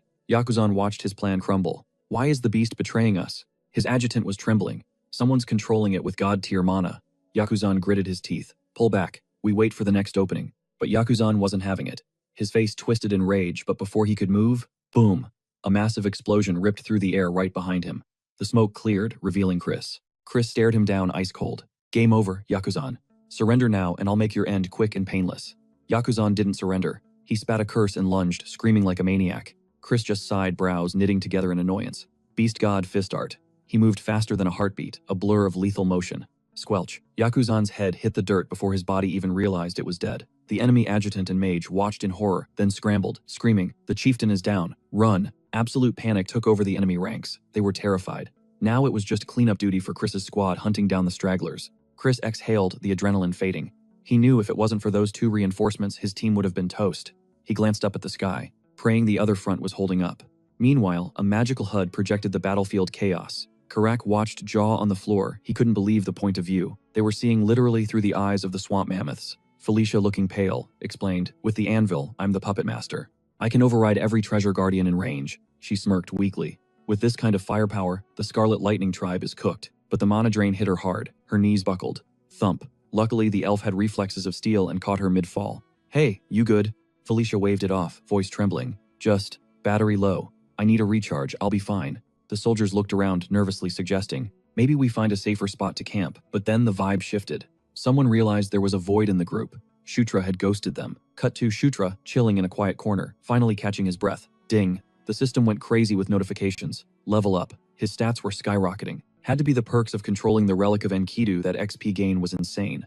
Another ping flashed on his retina. Conquest skill leveled up. He swiped open the interface. Even his Under the King's Banner skill had hit the next tier. It seemed linked to Conquest. He didn't have all the specs yet, but the synergy was obvious. If his main skills were buffing each other, that was a massive win. Then he noticed a new entry, King's Knight. King's Knight, huh? Sounded like a summon class. Before he could theorycraft, a familiar voice snapped him out of it. Caitlin. Oh right. He dipped without saying a word. He opened his mouth to apologize. Whack, she delivered a solid knuckle sandwich right to his skull. "You idiot, you don't just vanish like that," she hissed. He rubbed his head, muttering a "my bad." Seeing he was in one piece, she sighed and let it slide. But the mission wasn't over. "We gotta bounce back to the group," she said. "Looks like we're camping here tonight." Shutra tilted his head. "Thought we were heading straight back to base," Caitlin grimaced. "Change of plans. We hit a snag." Shutra raised an eyebrow. The snag, Felicia was down for the count. Turns out she just got out of prison. After being held by the Scarlet Lightning tribe, the magic overuse fried her circuits. She pushed past her red line. Caitlin looked worried. She claims she just needs sleep, but she's comatose right now. And no Felicia means no Phantom Steed taxi service. They were grounded. For now, all they could do was monitor her vitals. Shutra felt a knot of worry tighten in his chest. That night, the whole camp was snoozing, but Shutra was wired. Maybe the level up refreshed his stamina pool, because strangely, he felt zero fatigue. He considered staring at the wall until sunrise, but then he remembered he was sitting inside an unexplored ruin. And ruins equals loot. Dungeons meant hidden caches and elite gear. Sure, usually there are traps, but he gripped the Thunderhammer. This bad boy was the admin key. He was basically the landlord of this dungeon now. The anvil's power was absolute inside these walls. In other words, he had a VIP all-access pass. He glanced at Carrick, who was snoring peacefully on the stone floor. Shutra nudged him awake. "Get up, we're going looting." They crept down a torch-lit corridor. Carrick was sweating bullets. Boss, are we sure we should just walk in?" He looked ready to bolt. Shutra smirked, exuding main character energy. "I own this place. Nothing to worry about." He explained that since this was a ruin, there had to be legendary weapons stashed somewhere. That woke Carrick up. He pushed open a heavy stone door and froze. Gasp. Standing there was a nightmare made of stone. Shutra waved a hand casually. "Chill. It's just an archgolem, Griffin model." Carrick didn't chill. To him, it looked like a one-way ticket to the afterlife. If they had stumbled in here blind without the admin key, they would have been splattered on the walls. "Don't say stuff like that," Carrick squeaked. "Let's get out of here." He was terrified of the dormant giant. He wasn't about that boss fight life. Shutra rolled his eyes. "Don't be a chicken." "I'm not a chicken, I'm strategic," Carrick argued. They pushed into the next chamber. Jackpot. The room glittered with treasure. Carrick's eyes bugged out as he lifted a massive chest plate. "Look at this beauty." Shutra nodded. "Looks sick on you." "I can feel the mana humming from here. That's high-tier magic armor." He looked at the orc. "You want it?" Carrick stopped breathing. "For real, mine. Yeah, it's sized for a tank, not me. Take it." Carrick looked like he might cry with joy. Then something else caught the prince's eye. Ancient gold coins glinting in the torchlight. Sutra went full loot goblin mode, sweeping every useful item straight into his inventory. He barked at Carrick to grab everything that wasn't nailed down. Then, a lone treasure chest caught his eye. Curiosity piqued. He cracked the lid click. Instead of gold, a hidden mechanism triggered. A secret door groaned open. A secret instance. His adrenaline spiked. Heart pounding with anticipation, he stepped into the gloom. The narrow passage gave way to a massive, sprawling chamber. Suddenly a voice echoed in his mind. A dense, familiar mana pulsed from the center of the room, beckoning him closer. He'd never laid eyes on it before, yet the name crashed into his consciousness, Enkidu. That was the legendary gauntlet Earthquake. Sutra locked eyes with the artifact. It spoke directly to his soul, hailing him as the valiant knight of conquest. Drawn in by its call, he stepped forward. He reached out and grabbed it. BZZT system. Red flags popped up immediately. Insufficient level mana and mental strength. He was way under-leveled for this gear. He realized he wasn't worthy yet, but the gauntlet had other ideas. It flared with light, overriding the restrictions. Ping. The system confirmed Earthquake had chosen him as its master. Ownership transferred to Sutra instantly. As he slipped it on, his hand erupted in light, and searing pain tore through his nerves. He gritted his teeth, forcing himself to endure the burn. It was worth it. The stats were insane. Strength, mana, and endurance, all boosted by a solid 10 points. A 10-point jump just from equipping an item that was broken. He hadn't expected a buff that massive. Just imagine the power scaling once he actually leveled up. A satisfied smirk tugged at his lips. This loot was definitely S tier. What just happened? Carrick's voice boomed from behind, nearly making Sutra jump out of his skin. How long have you been standing there? Sutra demanded. The ogre shrugged, admitting he'd seen the whole light show, including the gauntlet materializing out of thin air. Crap. He hadn't accounted for an audience. If word got out about his spatial inventory ability, it would be a massive headache. But Carrick wasn't stupid. He knew that kind of power attracted the wrong kind of attention.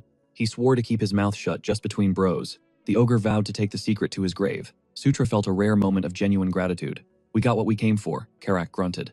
Let's bounce. This place gives me the creeps, Carrick muttered, scanning the shadows. Bad vibes all around. Sutra nodded in agreement. They started trekking back through the treasure room, but suddenly something glittered in his peripheral vision. Hold up, Sutra commanded. The ogre groaned. What is it this time? Sutra just pointed silently toward a corner. Carrick squinted, looking confused. Sutra smirked. That right there, that's exactly what we've been looking for. Cut to later, Sutra tipped a glowing potion into Felicia's mouth. Light enveloped her body as her eyes fluttered open. You with us? He asked, while Caitlin practically collapsed with relief. What happened? Felicia murmured. Caitlin explained. Sutra came through.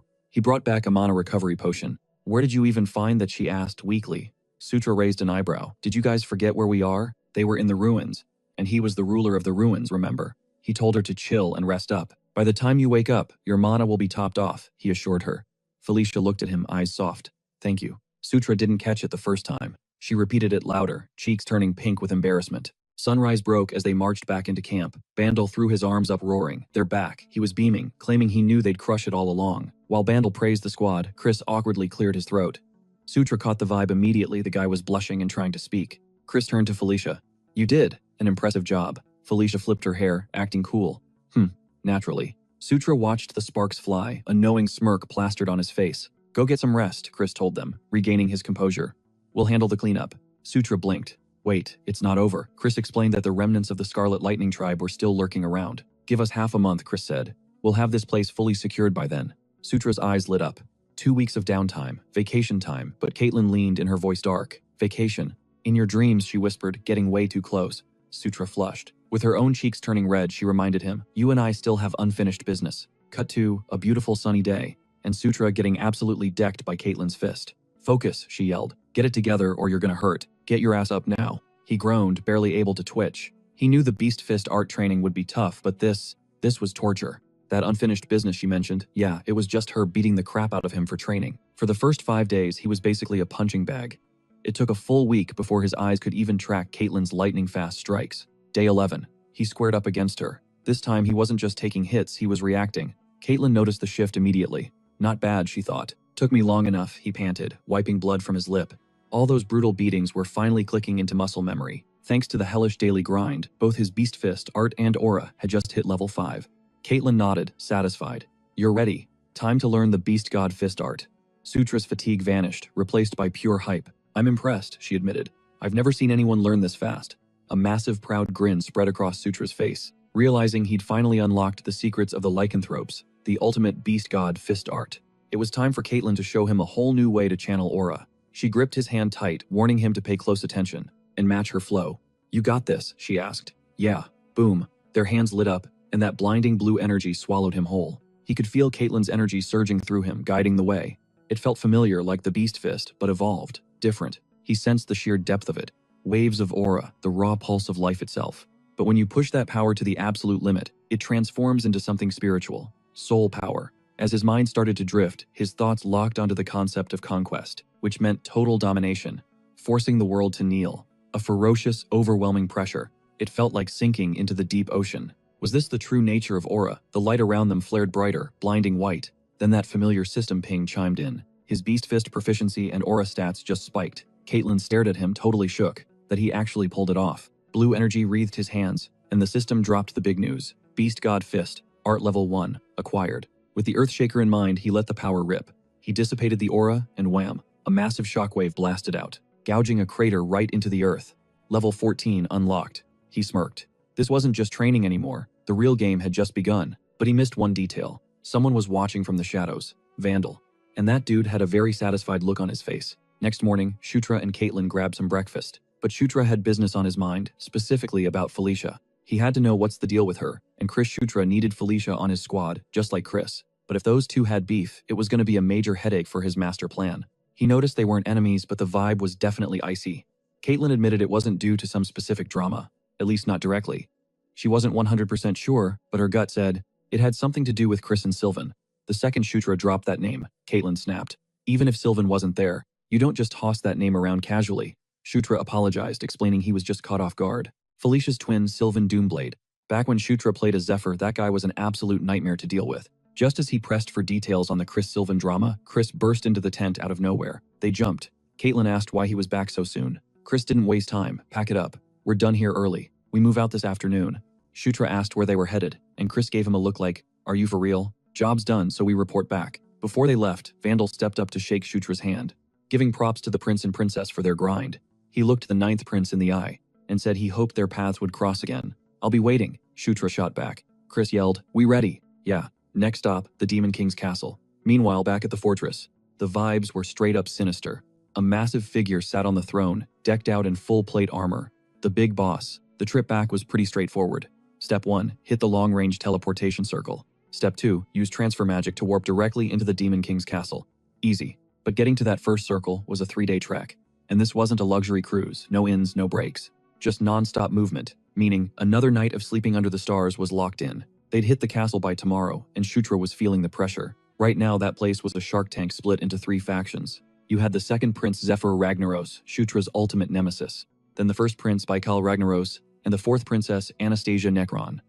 In this battle royale for the throne, birth order meant 0. It was pure meritocracy. Stack up achievements, show superior power, and you take the top spot. That was the law.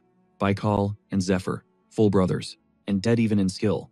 They both carried the draconian bloodline from their mother's side, giving them insane physical strength. If you had to pick an heir right now, the chill, moderate eldest son, Baikal would be the smart bet. But Shutra knew none of that mattered. A specific day was coming that would flip the whole script. That's why he had to prep for every scenario. Priority 1, power leveling. He needed to master the Earthshaker and maximize his new cheat skill, the King's Knight. He triggered the skill. Boom. Knight Order created. Shutra thought it was just another summon gimmick, but the system UI showed way more. Rank Knight Commander. Current roster, 0 out of 2. Trainees, none. Time to recruit. He checked his stats and realized he was sitting on a gold mine. Knight Order was at level 1, unlocking the Knight's Blessing, a massive passive buff to his health pool. But the real game changer was the special ability Summon. Even at level 1, it allowed him to call forth a Knight Commander once every 3 days. It was basically a full-blown guild system packed into a single skill. He couldn't believe how broken this was. It was already OP at level 1. Just imagining how god tier this would become in the late game got him hyped. Suddenly, Carrick stormed in, busting him for being awake. The ogre started nagging him again, telling him to hit the sack if he wanted to survive the early morning departure. Carrick was impatient to get moving. Shutra just smirked at him. Actually, you're right on time. He invited the big guy to be a guinea pig for a little experiment. Carrick actually flinched. What experiment? Carrick grunted. Under the pale moonlight, Shutra raised his sword and spoke with authority. Mighty ogre warrior, Carrick. He formally appointed Carrick as his knight. A strange light engulfed the ogre's body. Carrick felt a shift deep in his gut. His loyalty stat was skyrocketing. Boom. Carrick level 24 instantly evolved into a knight commander and a rank 1 soldier. The experiment was a total success. Shutra was beaming. Carrick flexed, confused by the sudden overflow of power, but definitely not complaining. Shutra grinned. You want to become the strongest ogre in history. Caught up in the adrenaline, Shutra started rambling about raising him into the legendary ogre emperor from the Knight Saga lore. Carrick squinted at him with pure suspicion, asking if he was running a fever or just losing his mind. The next morning at the tower, Chris and the squad approached the teleportation gate. He looked back at Shutra. You ready for this? Let's do it, Shutra replied. They stepped into the magic circle and zap, a pillar of light blasted them straight into the sky. Transition to the other side, Shutra felt his stomach drop, terrified he was free-falling face first into the abyss. But he stuck the landing perfectly. "You good?" Caitlin asked, checking on him. "Yeah, I'm solid," he breathed. Suddenly, a voice shouted Lady Felicia. Her personal entourage had been camping out for her return. She dove into the chat, soaking up the attention. To Shutra, it looked like a literal fan club. He realized those were her subordinates. Then a delegation marched over to officially welcome Chris and Caitlin. Shutra looked around crickets. There was nobody for him. The Dark Elves started whispering, snickering as they eyed him. The message was loud and clear. He was at the bottom of the food chain in the Demon King's castle. He shrugged it off. He knew the score anyway. He turned to his partner. "You ready, Carrick?" Because this was ground zero. From here on out, they were going to flip the script on this entire castle, one move at a time. They were led to their new digs, a dusty, glorified broom closet that looked like a storage unit. This was home base. Shutra was just grateful to have a roof over his head. Carrick started unpacking but paused, realizing something. The official event schedule didn't kick off until tomorrow. That meant free time. Shutra sighed. Doesn't feel like freedom when we're left to rot in a dump like this. Suddenly, a sharp knock echoed on the door. It was Flora Seven's ward from the castle's real estate management bureau. Shutra raised an eyebrow. "Why is a high-ranking official visiting a hole in the wall like this?" She smiled professionally. "Your public merit level has spiked. You are now eligible to upgrade your residence immediately." Then Isabella from the Office of Public Merit strolled in. "Is it true?" Shutra asked. "Can I really move?" "You came to the right place," she replied, swiping open a holographic interface. Ding. Conquest complete. His merit level had officially hit level 5, racking up a total of 15,000 points. The system started scrolling through his highlight reel. Discovered the dwarves' secret mine and portal check. Crushed the Scarlet Lightning Tribe's chief check. His elite unit executing the mission flawlessly. Done. Saving the 7th princess. Big check. Rescuing Felicia Doomsblade. Leading the frontal assault and claiming the legendary Thunderbirth Anvil. And finally bringing the entire Scarlet Lightning Tribe under his banner. The rewards were instantaneous. Restricted sections of the Demon King's castle were now unlocked, and his monthly allowance just went vertical. It jumped from a pathetic 5 gold to a staggering 500. He was the first prince in history to bag this much loot on a debut mission. "Show me the mansions. Now." Later that day, Carrick's jaw hit the floor. He couldn't believe this was their new crib. Flora bowed to them. "We prepared this early for you. It is an honor to serve." Effective immediately, Flora was functioning as his headmaid and butler. She was a devout follower of Camilla, the goddess of dreams and shadows. Carrick scratched his head. "Wait, didn't you say you worked in real estate?" "I hired her using merit points," Shutra explained. "It was basically premium currency earned by being a total boss." He didn't bother explaining the mechanics. No need for Carrick to get a headache over the details. "You're speaking gibberish again," the ogre grumbled. The next morning they were decked out in formal wear.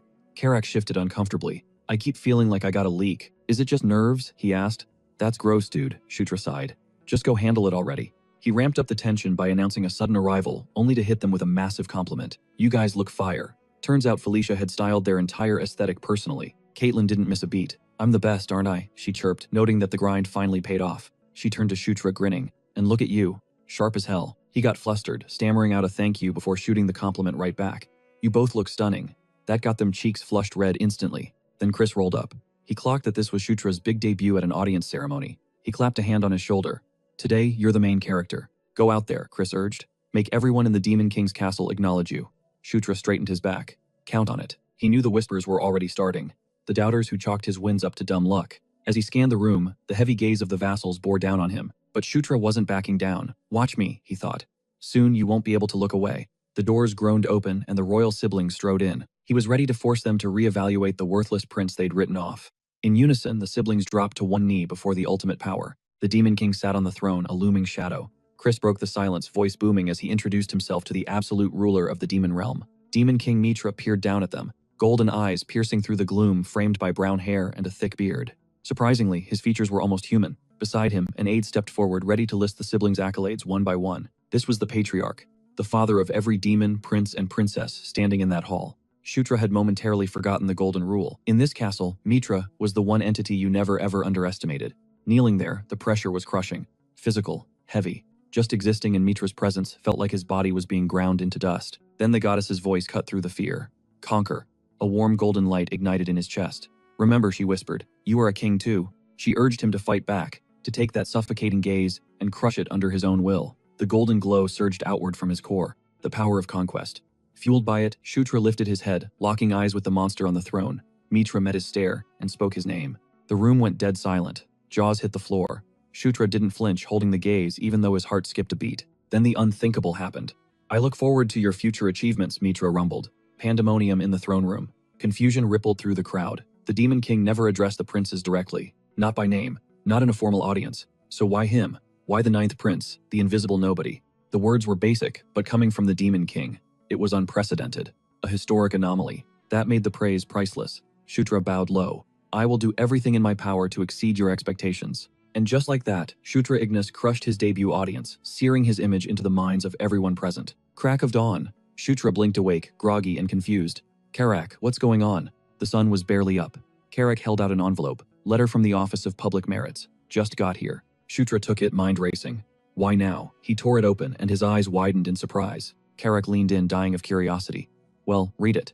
Shutra hesitated, a weird mixture of dread and excitement settling in his gut. It was a direct order, a personal mission from the Demon King himself. Later, Shutra debriefed Chris and Caitlin. Subjugate the Cassius herd. Translation, go exterminate a bunch of monsters. That means you're headed to the Anger Plains, Caitlin noted. Shutra nodded, Centaur territory. Chris and I trained there once, she added. Apparently wiping out the Cassius herd was practically an annual tradition for the royals.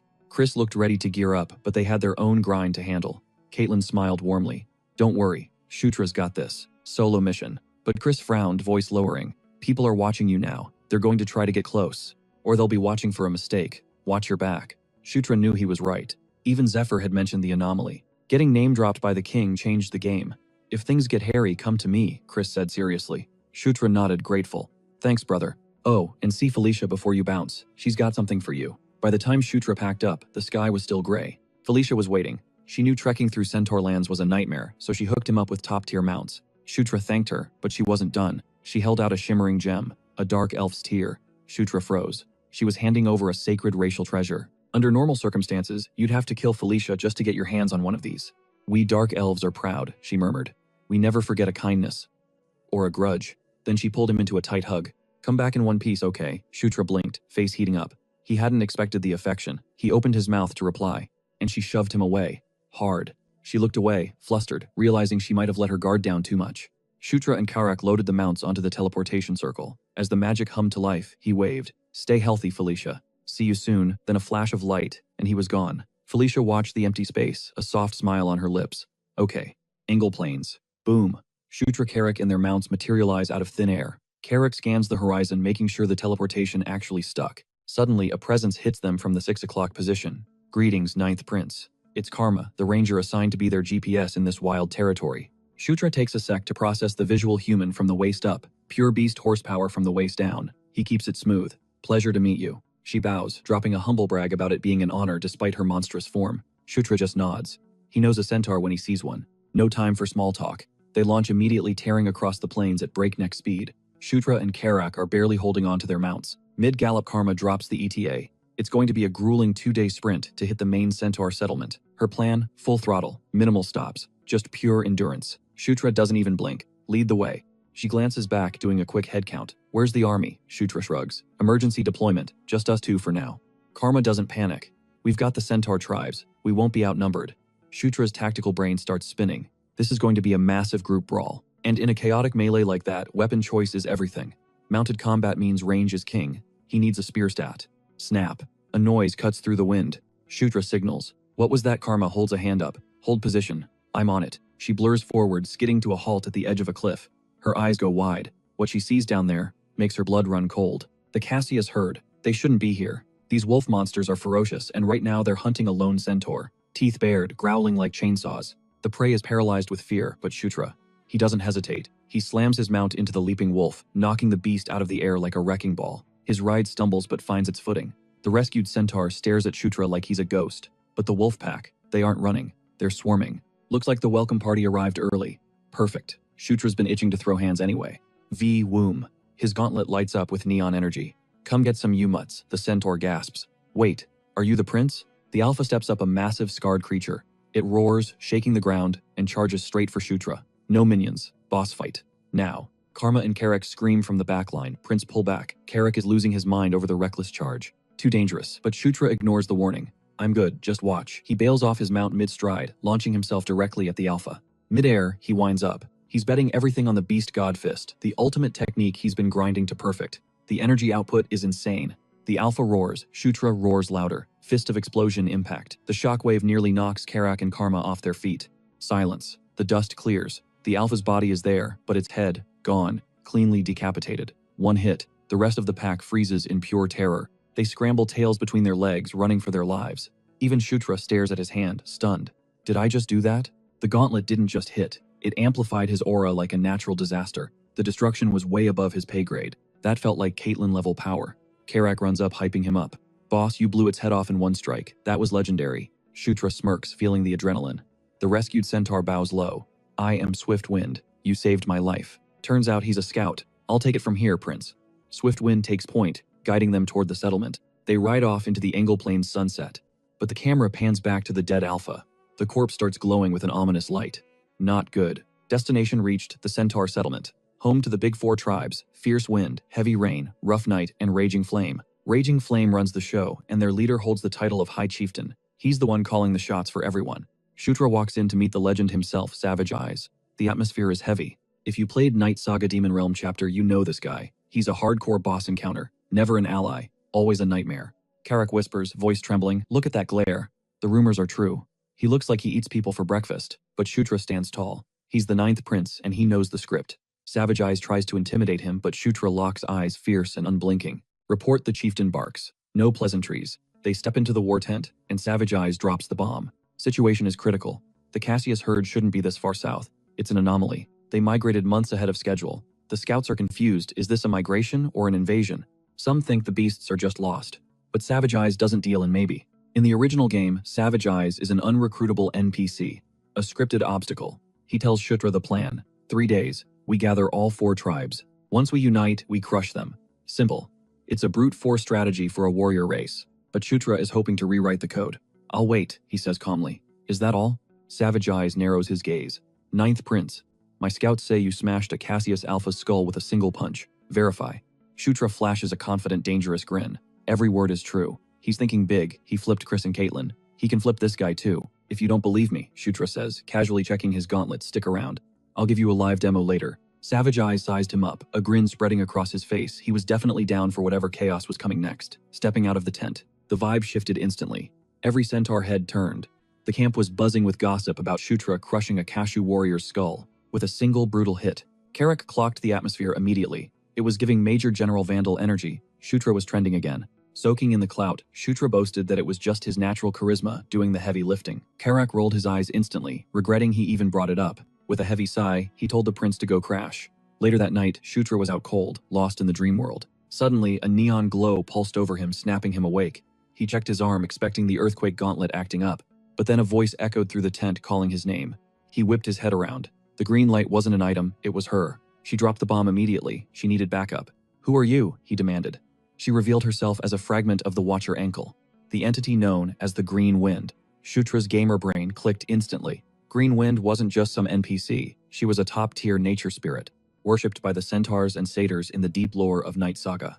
The only reason the Ankle Plains stayed lush and vibrant was because she was constantly buffing the land. Before he could process, the scenery glitch shifted. He'd been teleported straight to her sanctuary, the hidden realm where the fragment of the creator Watcher Ankle lived. The name Ankle triggered a core memory. From his gaming days, Watcher Ankle was one of the 6 Elder Dragon's literal god-tier beings that players could dream of seeing but never touch in Night Saga. He had just unlocked Enkidu's earthquake, and now he's face-to-face with Watcher Ankle's legacy. The RNG felt rigged. It was too much of a coincidence. But Green Wind cut through his suspicion. Time was running out. A horde of monsters from the north was blitzing toward her home, hungry to steal the plane's life force. If they breached the sanctuary, they devour her spirit and leave a wasteland. She looked him dead in the eye. He was the only tank who could hold the line. Shutra hesitated, knowing his level was way too low for this kind of raid boss. She shut that down fast, pointing at the power of Enkidu on his arm. She promised the fragment of ankle would buff his stats to match the threat. But first he had to flash the token to her children to get them on board. Blink and he was back in his room. But the proof was there. His fist was glowing with the radiant energy of the fragment he was clutching. She had promised her children would lend him their strength. Wasting zero time, he sprinted straight to Savage Eyes' quarters. When the chieftain heard the news, he exploded. The idea that Green Wind was in danger sounded insane. Shutra countered fast, explaining, "There's a hidden shrine to the northeast, and if the intel was right, the Kashus were about to raid it." "We don't have time to debate," Shutra snapped. They needed to mobilize the warband right now. Savage Eyes scoffed, clearing his throat. "You want me to march my army into the dark based on a bedtime story?" He was about to shut it down when the green light caught his eye. The words died in his throat. He recognized the artifact in Shutra's hand instantly, the divine relic of the Green Wind. His whole demeanor flipped. "What are your orders?" he asked, deadly serious. By daybreak, the Centaur Legion was locked and loaded spears sharpened and bows strung. Shutra mounted up, rode through the ranks. His internal minimap was pinging like crazy, guiding him straight to the hidden objective, the Temple of the Green Wind. Without that system assist, they would have been wandering the wilderness aimlessly. The place was perfectly concealed, but the enemy was already closing in. Shutra gritted his teeth, wondering how the hell the Cashews doxed a spirit's secret location. There was a mole or a mechanic he was missing. Savage eyes scanned the horizon, noting the massive enemy numbers. "That's a heavy mob," the chieftain grunted. "What's the play?" Prince Greenwind's voice echoed in Shutra's mind, telling him to sync with Enkel's fragments. He could feel the power surging from the temple. He turned to Savage Eyes. "I'm rushing the objective. You guys draw aggro and keep them off my back." He signaled Carrick and Karma to squad up with him. Savage Eyes roared to the army, commanding them to hold the line at all costs. Battle stations. The charge began. Archers rained death from the backline, dropping Cashews by the dozen. The swordsmen smashed into the enemy front, carving a bloody path. While Shutra's strike team blitzed toward the temple entrance, Carrick shouted over the noise to confirm the mission. "Get the prince inside, no matter what." "Exactly," Shutra yelled back. That was all the motivation Carrick needed to go full berserker mode. He took point his axe, becoming a blur of steel as he hacked through the Cashew blockade. Karma was right there with him, her daggers flashing in deadly arcs. Shutra hyped them up, pushing forward. They were feet away from the entrance, when a massive shadow swooped down.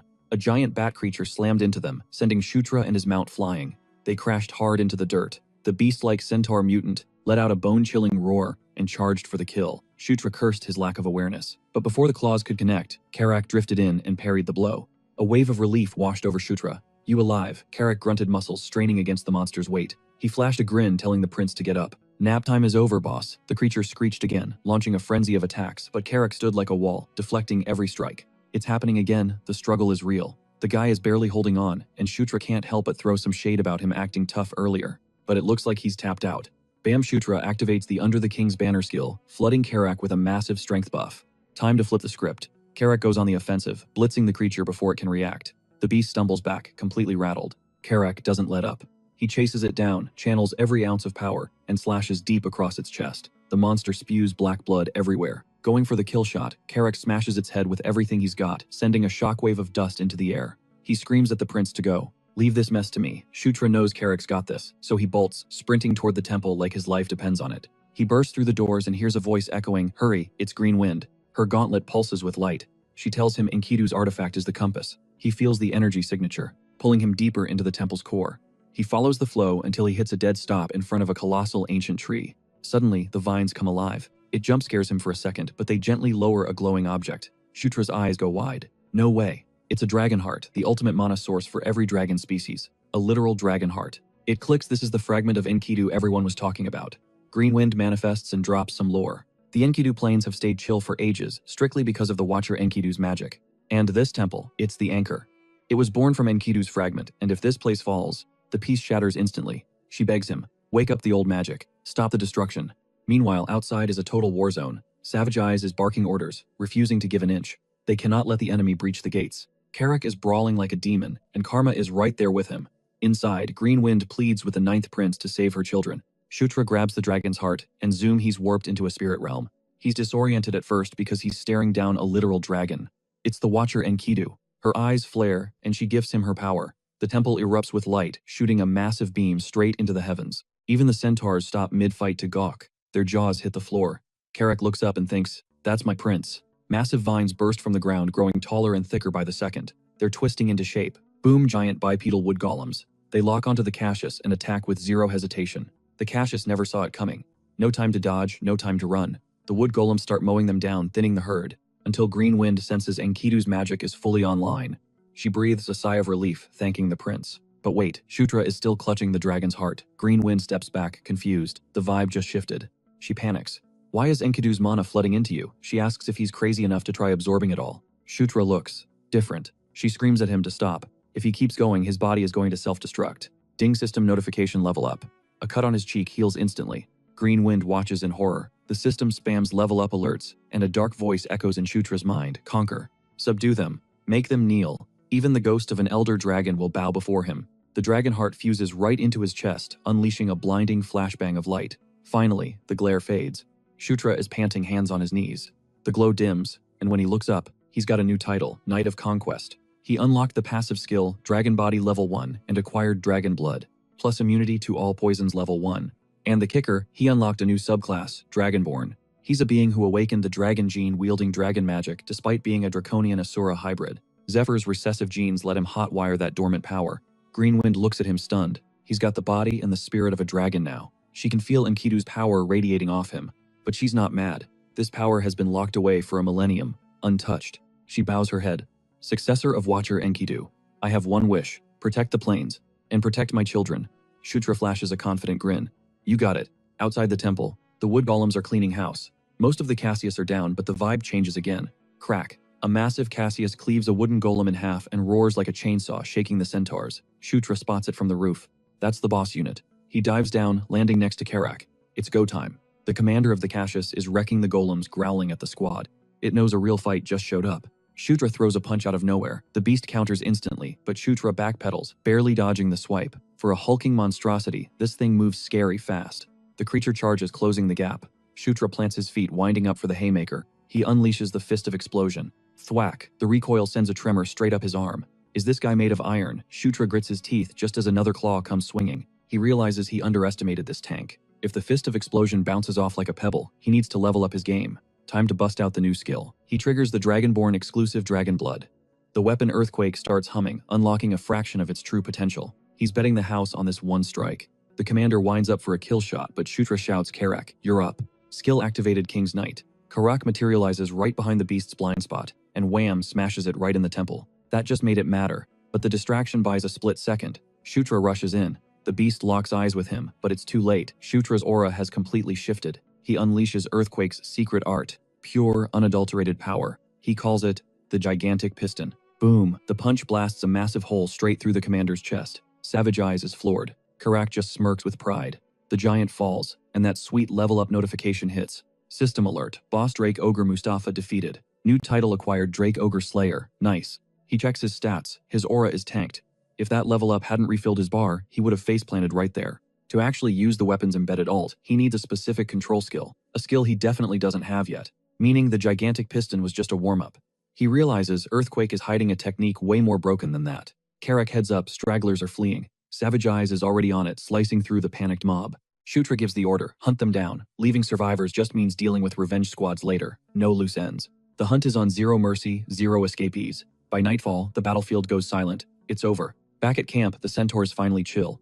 Booze flows, and Carrick and Karma clink glasses in victory. While everyone's partying, Green Wind floats over to Shutra. Why come to me when the party's popping off? He's got business to handle. He granted her request. Now he's got a few burning questions of his own. She's down to talk, but she drops a condition first. Release me from your control, then we'll chat. Shutra's blank. Control. She breaks it down since he absorbed Enkel's mana, and she's basically made of that magic she's accidentally soulbound to him. Oh, that control. Right, give me a sec, he says. She waits expectantly. A few awkward seconds tick by. They just stare at each other. Nothing happens. Shutra realizes he has zero clue how to undo this. When he asks how she turns ghost white, she stammers, needing to verify she heard that right. Panic sets in.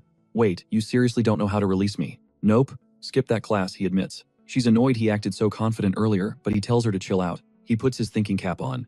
Okay, what's your status right now? Her answer is simple. I am yours. Meaning absolute obedience. Shutra waves that off. No, I mean, do you feel weird? Any glitches? Pain? She shakes her head. Abilities are fine, stats are normal. But she adds, if I leave, the ankle planes die. She's the living battery keeping the life magic in this zone running. Shutra shrugs. Okay, easy fix. You just stay here in the plains. Don't follow me. She looks at him like he's crazy. He doubles down, saying she doesn't need to tag along. Suddenly her face drops. She looks crushed. To a spirit bound to a master, that sounds like abandonment. Shutra backpedals fast. Whoa, not like that. Wait, do you want to come with me? She snaps at him. You're the master. Of course I go where you go. Shutra's internally screaming. He didn't expect her to be this intense about it. He really just stumbled into a spirit contract by accident. Amazing. He pivots back to the symbol of the plains problem. Since she's the anchor for the grand spell, he asks, can you make a proxy? Something to stand in for her. She nods. It'll take time, but yeah, it's doable. Shutra gives the green light. Build a replacement, then join me. She pouts, warning him that splitting her power means she'll be pretty useless in a fight for a while, because she has to leave the bulk of her mana here to keep the plains alive. Not a problem, Shutra says coolly. Inside, he's doing a victory dance. Total jackpot. A contract with a high-tier nature spirit, that's S-tier loot. Her eyes light up at his acceptance. Deal sealed. Now for the real talk. He drops the bomb. How and when did Enkel die? The question hits her like a truck. She hesitates. She's just a fragment, a spirit rebooted from nature. She doesn't have the full hard drive of Enkel's memories. But one file is clear: 1,000 years ago, Enkel was murdered. No ID on the killer, but she's 100% sure it wasn't another Elder Dragon. Shutra's mind races. Who has the DPS to take down a god-tier Elder Dragon? Before he can spiral, Green Wind interrupts. Hey, you can drop the formalities now. She was getting weirded out by the formality. It felt stiff now that he was officially the heir to Ankiel's legacy. He cut to the chase and asked the big question: could his body handle the raw energy of another Elder Dragon? Typically, that's a suicide mission. But for him, she hesitated. If anyone could break the rules, it was him. He's already dual-wielding the essence of Ankiel the Watcher and the great Enkidu, the beast who stood against her. If he can juggle those two clashing titans without exploding, stacking another dragon's power isn't just a fantasy, it's a possibility. Shutra was impressed. He literally called it main character plot armor. But he had one final query regarding the dormant power he felt inside. She shrugged. She was just a glitched memory fragment, lacking the full database of Ankiel's mind, so her intel was corrupted. Then out of nowhere, she went supernova with a blinding flash. Shutra shielded his eyes against the glare. What? Suddenly, the vibe shifted. Something ancient hijacked Green Wind's voice. The entity proclaimed him the Knight of Conquest, a soul carved from the destiny of kings. The command was absolute: he shall conquer and dominate all of creation. That is the king's authority, and it belongs to him. A direct message from Ankiel himself. Cut to sunrise at the temple. Shutra was passed out on the ground until the morning light slapped him awake. He sat up groggy. What just happened? The last thing he recalled was the conversation with Green Wind. She materialized to check his vitals. She wasn't sure why, but it seemed Uncle's core consciousness had surged through her last night, causing a system overload that knocked him out cold. The memory of that voice flooded back. Conquer and rule all creation. The power of the king. It clicked. Ankiel already knew exactly what kind of monster Shutra was becoming. Green Wind dropped the pledge he was her master for eternity. Formalities done, she dropped some alpha intel. A holographic screen popped up, pinging a location at the frozen edge of the Ankiel Plains. There lies a relic of the Watcher. Just like his earthquake gauntlet, this was an artifact juiced up with Elder Dragon energy. The Shield of Life. Rewind 1,000 years, Watcher Ankiel gifted this Aegis to the wildest, most righteous centaur warrior in history. This unit of a warrior led his squad against the northern hordes, stacking up victories, without taking a single scratch. But he wasn't immortal. His one fatal flaw: he didn't sleep with his gear. One night, a rival sent a honeypot assassin to warm his bed. Distracted and defenseless, the legend was shanked in his sleep. The Shield of Life was soul-bound by Uncle himself. That meant nobody but the true owner could even lift the thing. His followers buried the epic loot alongside him in a northern tomb. Centuries rolled by, and history turned into myth. The centaurs rebranded the artifact after the warrior himself, White Suri. Shutra's internal gamer screamed. He knew that name. It was a lore-only item from the Night Saga backstory. Mythical gear that not even the sweatiest veteran players could locate. The server's best shield. And it's an Elder Dragon artifact. Green Wind asked if he recognized it. He was hyped. Where's the dungeon? Drop the coordinates. She pointed north, way north. She could track it, but first she needed to craft a body double to guard the temple. As soon as they wrap this up, she starts the process. He checked the timer. How long we talkin'? She calculated that thanks to the mana boost from the protection spell, she'd only need 2 days. 2 days, he could work with that. It was a trek, but totally doable. He clenched his fist. He was going there, no excuses. With White Suri in his inventory, the difficulty setting of his life would drop significantly. Shutra stepped out to clear his head. He crafted a cover story traveling north to hunt down the remaining cashews. But there was a glitch in the plan. That massive protection spell likely lit up the Demon King's radar like a Christmas tree. They would definitely dispatch a specialist to inspect the ruins. If the intel leaked today, the inspector would spawn in about a week. The play was to ghost the area before the feds arrived. But just as he finalized the strategy, Savage Eyes dropped a bomb. The Demon King's envoy was already here. Shutra froze. You're kidding. They ducked into the tent.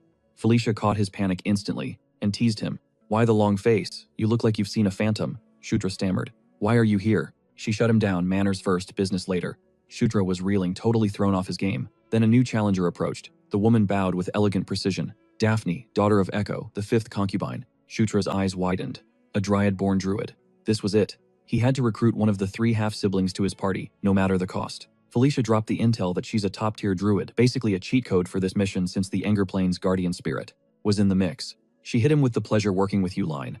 Honestly, he never expected to run into her. Out here, he tried to keep his cool and look capable, but then it clicked. Wasn't Felicia supposed to be trekking to the Gishka Mountains to study the anvil that gives birth to thunder? That was the plan. But Shutra speedran his mission. She leaned in, whispering that his crazy clear time is turning heads.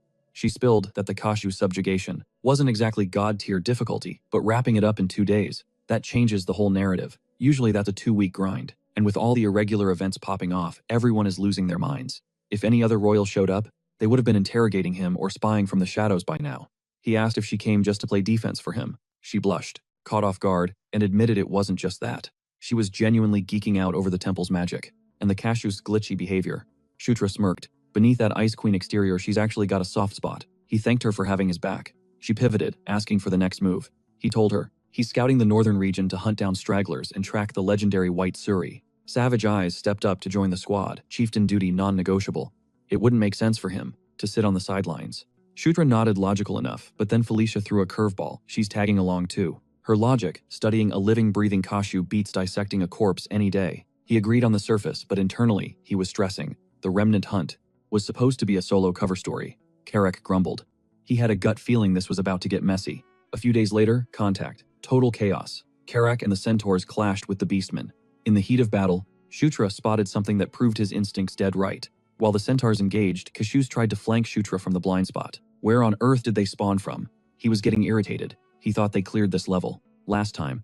Suddenly, ear-piercing shrieks from above. Geists, talk about a headache. But they weren't the only ones with aerial superiority. He triggered Blessing of the Wind level 1, making his body feather light, blasting forward at gale speeds. Green Wind gasped, asking how he hijacked her magic. He didn't answer, just blitzed the Geists. The monsters never saw it coming. He unleashed Fist of Explosion, blasting them out of the sky. He told them to quit blocking his view and just vanish.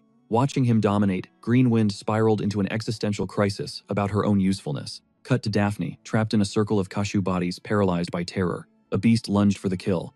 Luckily, a massive hand grabbed her, and a blade severed the monster's head. Carrick to the rescue. Nearby, Felicia was dancing through her own duel. The ambush actually worked in her favor. She needed test subjects anyway. By dusk, the fighting stopped. Bodies littered the plains. Felicia told Shutra to focus on the faint violet haze clinging to the corpses. Now that she pointed it out, he could barely make it out. Her theory. It's a nasty type of curse magic. It buffs their strength, but the cost is their life force. It burns them out. Plus, their emotions look deleted. Like they were severed entirely.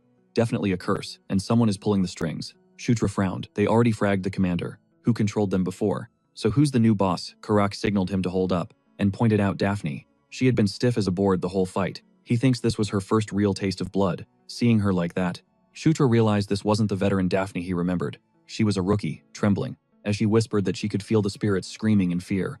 There was a dark, heavy power, pulsing stronger the further north they went. Green Wind, floating as a tiny firefly, warned Shutra of a sinister vibe, radiating from the north.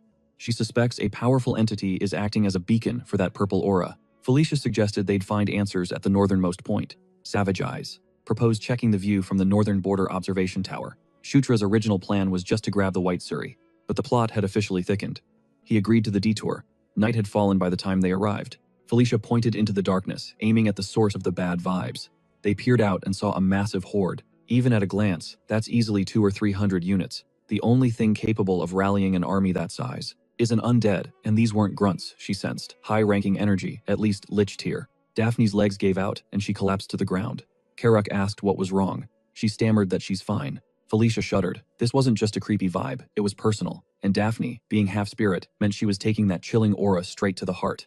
If they were dealing with a high-tier undead boss, their squad was toast. Felicia made the executive call. We need to bail. Now. But then her eyes went wide. Panic mode. Something was incoming. Who is it? Shutra started to ask, but chaos cut him off. Ping, the system UI screamed surrounded. Carrick pointed a shaky finger at the sky, screaming as a massive fireball hurtled straight for their faces.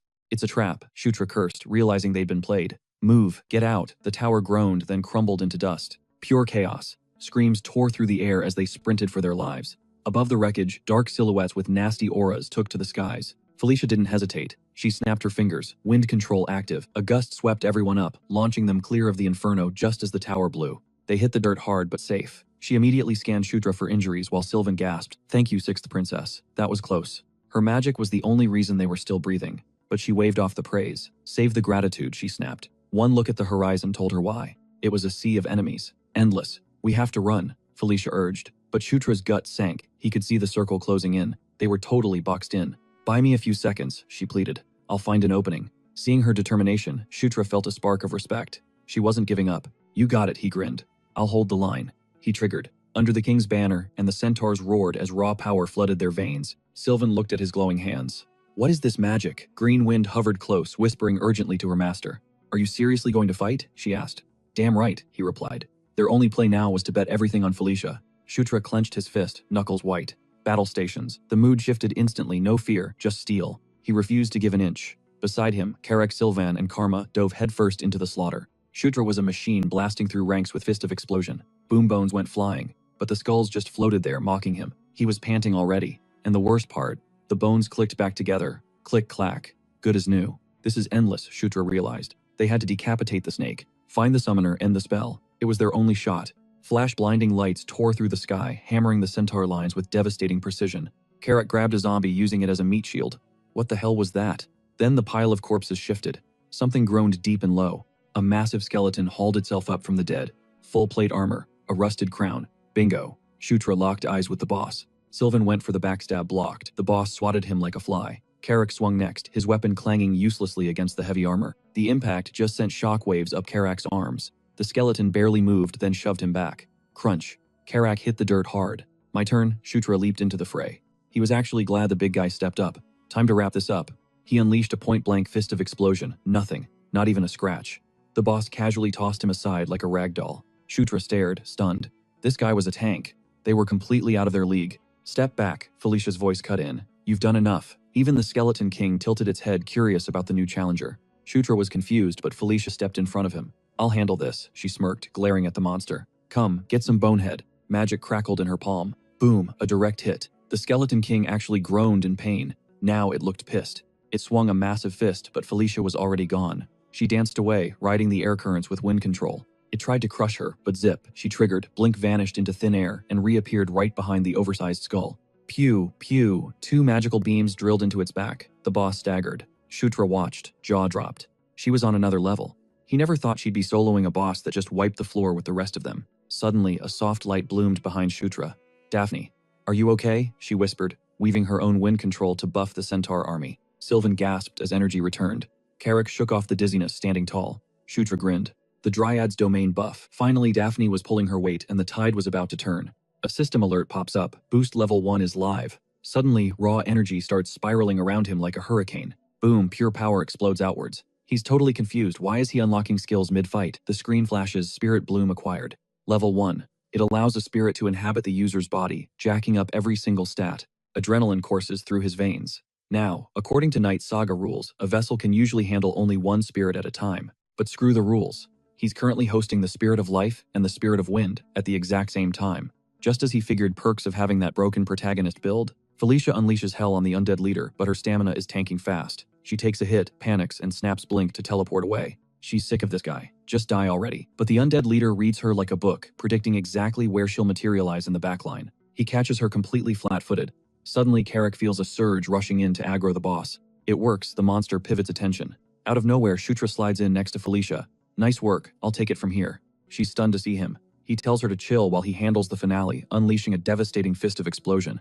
The impact slams the undead leader into the dirt. Carrick grins, thinking this is the good game moment. Shutra jokes that he did all the heavy lifting. Carrick decides to play along and goes for the kill shot, aiming to decapitate the beast. But the second he gets close, an ominous purple glow lights up the corpse. It's a trap. Carrick gets swallowed by the energy.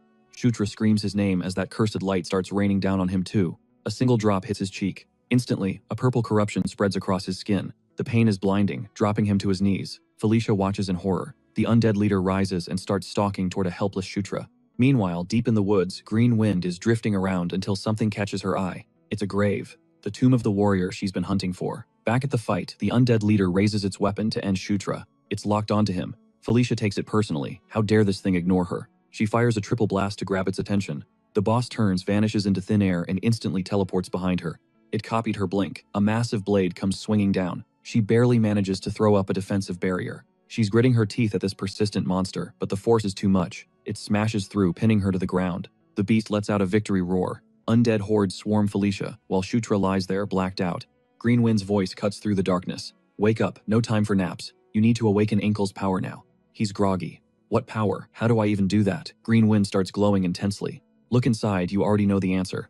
His eyes snap open. He whispers 2 words, Dragon Blood. A massive beam of green light tears across the sky. Felicia, fighting for her life, freezes as the horizon lights up. It moves at light speed, incinerating the mob around her in a single strike. She looks over at Shutra, face down in the dirt. The energy is pooling around him. He lifts his head, and his jaw drops. Standing right there is the legendary White Suri. How is this even possible? He gasps. Green Wind explains she spent the battle hunting for the warrior's grave. Leaving him vulnerable was a gamble, but it paid off. She found the beast and forced it to recognize a new master. Shutra smirks impressed. She cuts him off sharp. Save the applause. Survive first. Right. Boss fight time. The undead leader charges, landing a hit that launches Shutra into the sky. That hit should have killed him instantly. Instead, Shutra flips mid-air and stabilizes like a pro. He spots the enemy charging a beam attack from its mouth. The speed is insane, he barely has time to react before it fires. Felicia screams. Smoke swallows the impact zone, but then a blinding light erupts from Shutra's shield. He can feel the surge. Green Wind confirms it. Ankle's fragment has officially evolved him into a dragonborn. But that's not all. A secondary power source just came online. Can you feel that? She asks. It's 5,000 years of Ankle's magic stored in the white Suri. His gauntlet starts vibrating in resonance. Oh yeah, he grins. This feels absolutely insane. Even the undead leader senses the shift in power. Shutra taunts the skeleton. Keep acting tough, bonehead. I'm about to turn you into dust. He grips the white Suri shield and hurls it. It tears through the undead mob, bouncing between them like a deadly pinball. Felicia watches in awe. The undead leader roars in frustration as the shield curves back, locking onto its final target. White Suri took the bait, lunging forward before snapping its massive wings open and rocketing into the sky. The undead leader was completely fixated on the aerial distraction. Perfect opening. Shutra blindsided the beast, detonating a fist of explosion right into its spine. The monster roared, shaking the very ground. In retaliation, it summoned a hellstorm of fireballs. Shutra danced through the inferno, dodging the flames before hurling his shield like a ballistic missile. Crack. The shield smashed the creature's jaw. White Suri swooped back in, unleashing a flurry of rapid-fire strikes on the staggered boss. Fury exploded from the monster, but Shutra didn't flinch. He charged in, channeling every ounce of mana into his arm, gigantic fist. The blow connected with the stomach, folding the undead leader like a lawn chair. Time to wrap this up. Shutra snapped his finger downward. Gravity answered, slamming the airborne shield straight onto the boss's skull. Splat. The head disintegrated into pure purple haze. Instantly, the surrounding undead froze, leaking that same violet energy. Boom. A chain reaction of explosions wiped the mob. A holographic notification popped up. Boss defeated skeleton King Valkaroba. The sweet sound of a level up chimed. Shutra scoffed at the dust piles. All that arrogance for such a mediocre fight. Please. Achievement unlocked, Kingslayer level 1. Felicia sprinted over, breathless with good news. The curse was officially cleansed. Let the trash mobs take each other out, she urged. Shutra didn't need telling twice, they bailed, while the chaos unfolded. Cut to camp a few hours later. While Shutra polished his shield, Felicia finally addressed the elephant in the room, or rather, the white Suri. Savage Eyes was shook. He thought the legends were just campfire stories, not reality. Then Daphne piped up with some sensory intel. The energy radiating off it is insane, she whispered. And honestly, I think it's still holding back. It clicked for Shutra. The white Suri was self-nerfing to match his current stats, just like with the earthquake skill. The potential for growth was hype. Felicia gave him a conspiratorial wink. This mount was his loot, and she'd keep it off the official report to the Demon King. Just treat it right, she said softly. Shutra gave her a genuine thanks before Savage Eyes stepped into the frame. The warrior bowed. From this moment forward, the tribe recognized Shutra as the true successor to the great warrior. The white Suri's legacy was his. Say the word and we ride with you, Savage Eyes vowed. Shutra smirked. I'm counting on it. It felt like a perfect season finale, but reality hit the grind, never stops. He still had farming to do. Raiding the great warrior's tomb was a blast, and the loot was god tier. He turned to leave, thinking the quest was complete. Not so fast, Green Wind interjected, clearly salty. He had forgotten the most crucial step, praising her. She was fuming that he ignored her contribution. Carrick nearly jumped out of his skin, thinking he saw a specter, while Shutra hastily apologized. He gave her the requested head pats. Good job, he soothed. We literally couldn't have won without you. MVP status. Blushing hard, she muttered, I'll let it slide this time. But keep the compliments coming. She was basically a puppy, in spirit form.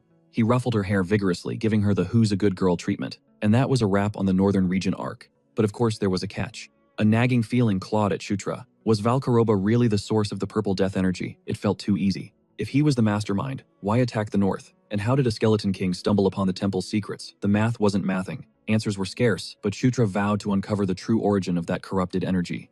Eventually, back from the boundary line, life hit fast forward. Weeks blurred into a montage of busy prep work. Savage Eyes was mobilizing his tribe's elite for a northern expedition.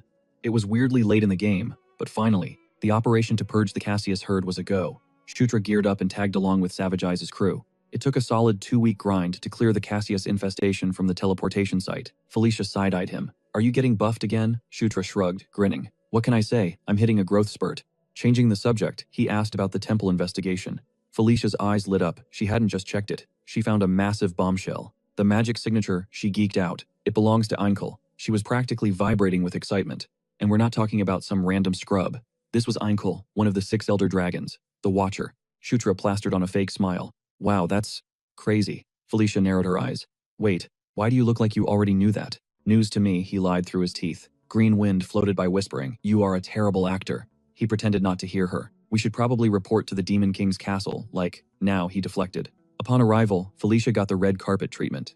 Everyone swarmed her for gossip. Meanwhile, Shutra stood there completely invisible. Standard procedure. Some things never change, huh? Carrick grunted. Shutra nodded. Suddenly, green wind clutched her chest. My heart, it is racing. Are we sure about leaving the Enger plains behind? She asked nervously. Shutra tuned her out, already focused on his next move. The vibe shifted instantly. The moment those figures approached, the air grew heavy, prompting Carrick to ask if Shutra had beef with them. It wasn't just paranoia. They were getting death stares. Shutra clocked them immediately. Succubi. And not just any randoms. Probably Anastasia's crew. These weren't low-level mobs. They belonged to a major faction led by none other than the 4th Princess Anastasia Necreon. Back during the day of the massacre, her faction held the most terrifying power base. Even heavy hitters like Felicia and her twin Sylvan were under her banner. Shutra kept it cool, noting that if they were eyeing him down, it meant the chaos at Engel Plains had already hit Anastasia's radar. He warned Carrick to stay sharp, because from here on out all eyes were on them. Later at the Office of Public Merits, Isabella dropped some insane news. His merit rank just hit level 10. His monthly stipend skyrocketed from 500 to 900 gold, and his access privileges within the Demon King Castle just got a massive upgrade. Best of all, he unlocked access to the treasure vault. Shutra was grinning ear to ear. Time to blow some cash. He marched straight to the armory. Since he was now a level 10 VIP, he was granted entry to the first treasure vault. Usually, you need merit points for this gear, but his rank allowed him to pay straight gold. Igor, the armory supervisor, gave them the red carpet treatment, ushering them inside and telling them to go wild. Shutra turned to Carrick and told him to pick whatever he wanted. The orc looked shook. Shutra explained the logic. Better gear on Carrick meant a better meat shield for him. That was all the motivation Carrick needed. Shutra, meanwhile, knew exactly what to look for. He snagged a top-tier piece armor with resistance to every elemental attack. Crucially, it was ultra-lightweight, perfect for flowing with the Beast God Fist art. With his base layer sorted, he needed one final piece to complete the build. He hit up Cater, the head blacksmith, asking for custom greaves. Since his fighting style relied on rapid footwork, standard heavy greaves were trash. He asked Cater for a lead time. The design was basic, so the smith promised it in 2 days. But when Shutra asked for material recommendations, Cater suggested crafting them from literal dragon leather and scales. Shutra thought the guy was trolling him, because there was no way he could source S-rank materials like that. But Cater revealed a shipment had just arrived with Shutra's name on it, and he planned to use that stash. Shutra was totally lost. He demanded an explanation, and Cater realized the prince was out of the loop, dropping the bomb that Lord Ishgard himself had ordered the dragon parts delivered personally to Shutra. Shutra froze. He knew that name. Ishgard was the Sword Lord, the deadliest swordsman in the demon realm, an elder of the Asura race, the apex predators. This was the legendary warrior, who trained Demon King Mitra in the art of the blade. Outside, Carrick asked the million-dollar question. Why is a living legend helping a nobody? Shutra had 0 answers. Carrick was stunned by his silence, but noted that having the Sword Lord in their corner was a massive safety net. Shutra agreed it was a sweet perk, but the logic didn't track. In the original Night Saga game, the Asura clan stayed neutral. Was this a ripple effect, caused by the Demon King's sudden interest in him? Suddenly, a runner sprinted toward them, looking frantic. Shutra braced for bad news. The messenger, gasping for air, dropped the update. A mandatory audience ceremony was scheduled for tomorrow morning. Shutra was blindsided, another one so soon. The messenger explained that Shutra's performance at Engel Plains was viral-worthy, and the king wanted to commend the top 3 contributors personally.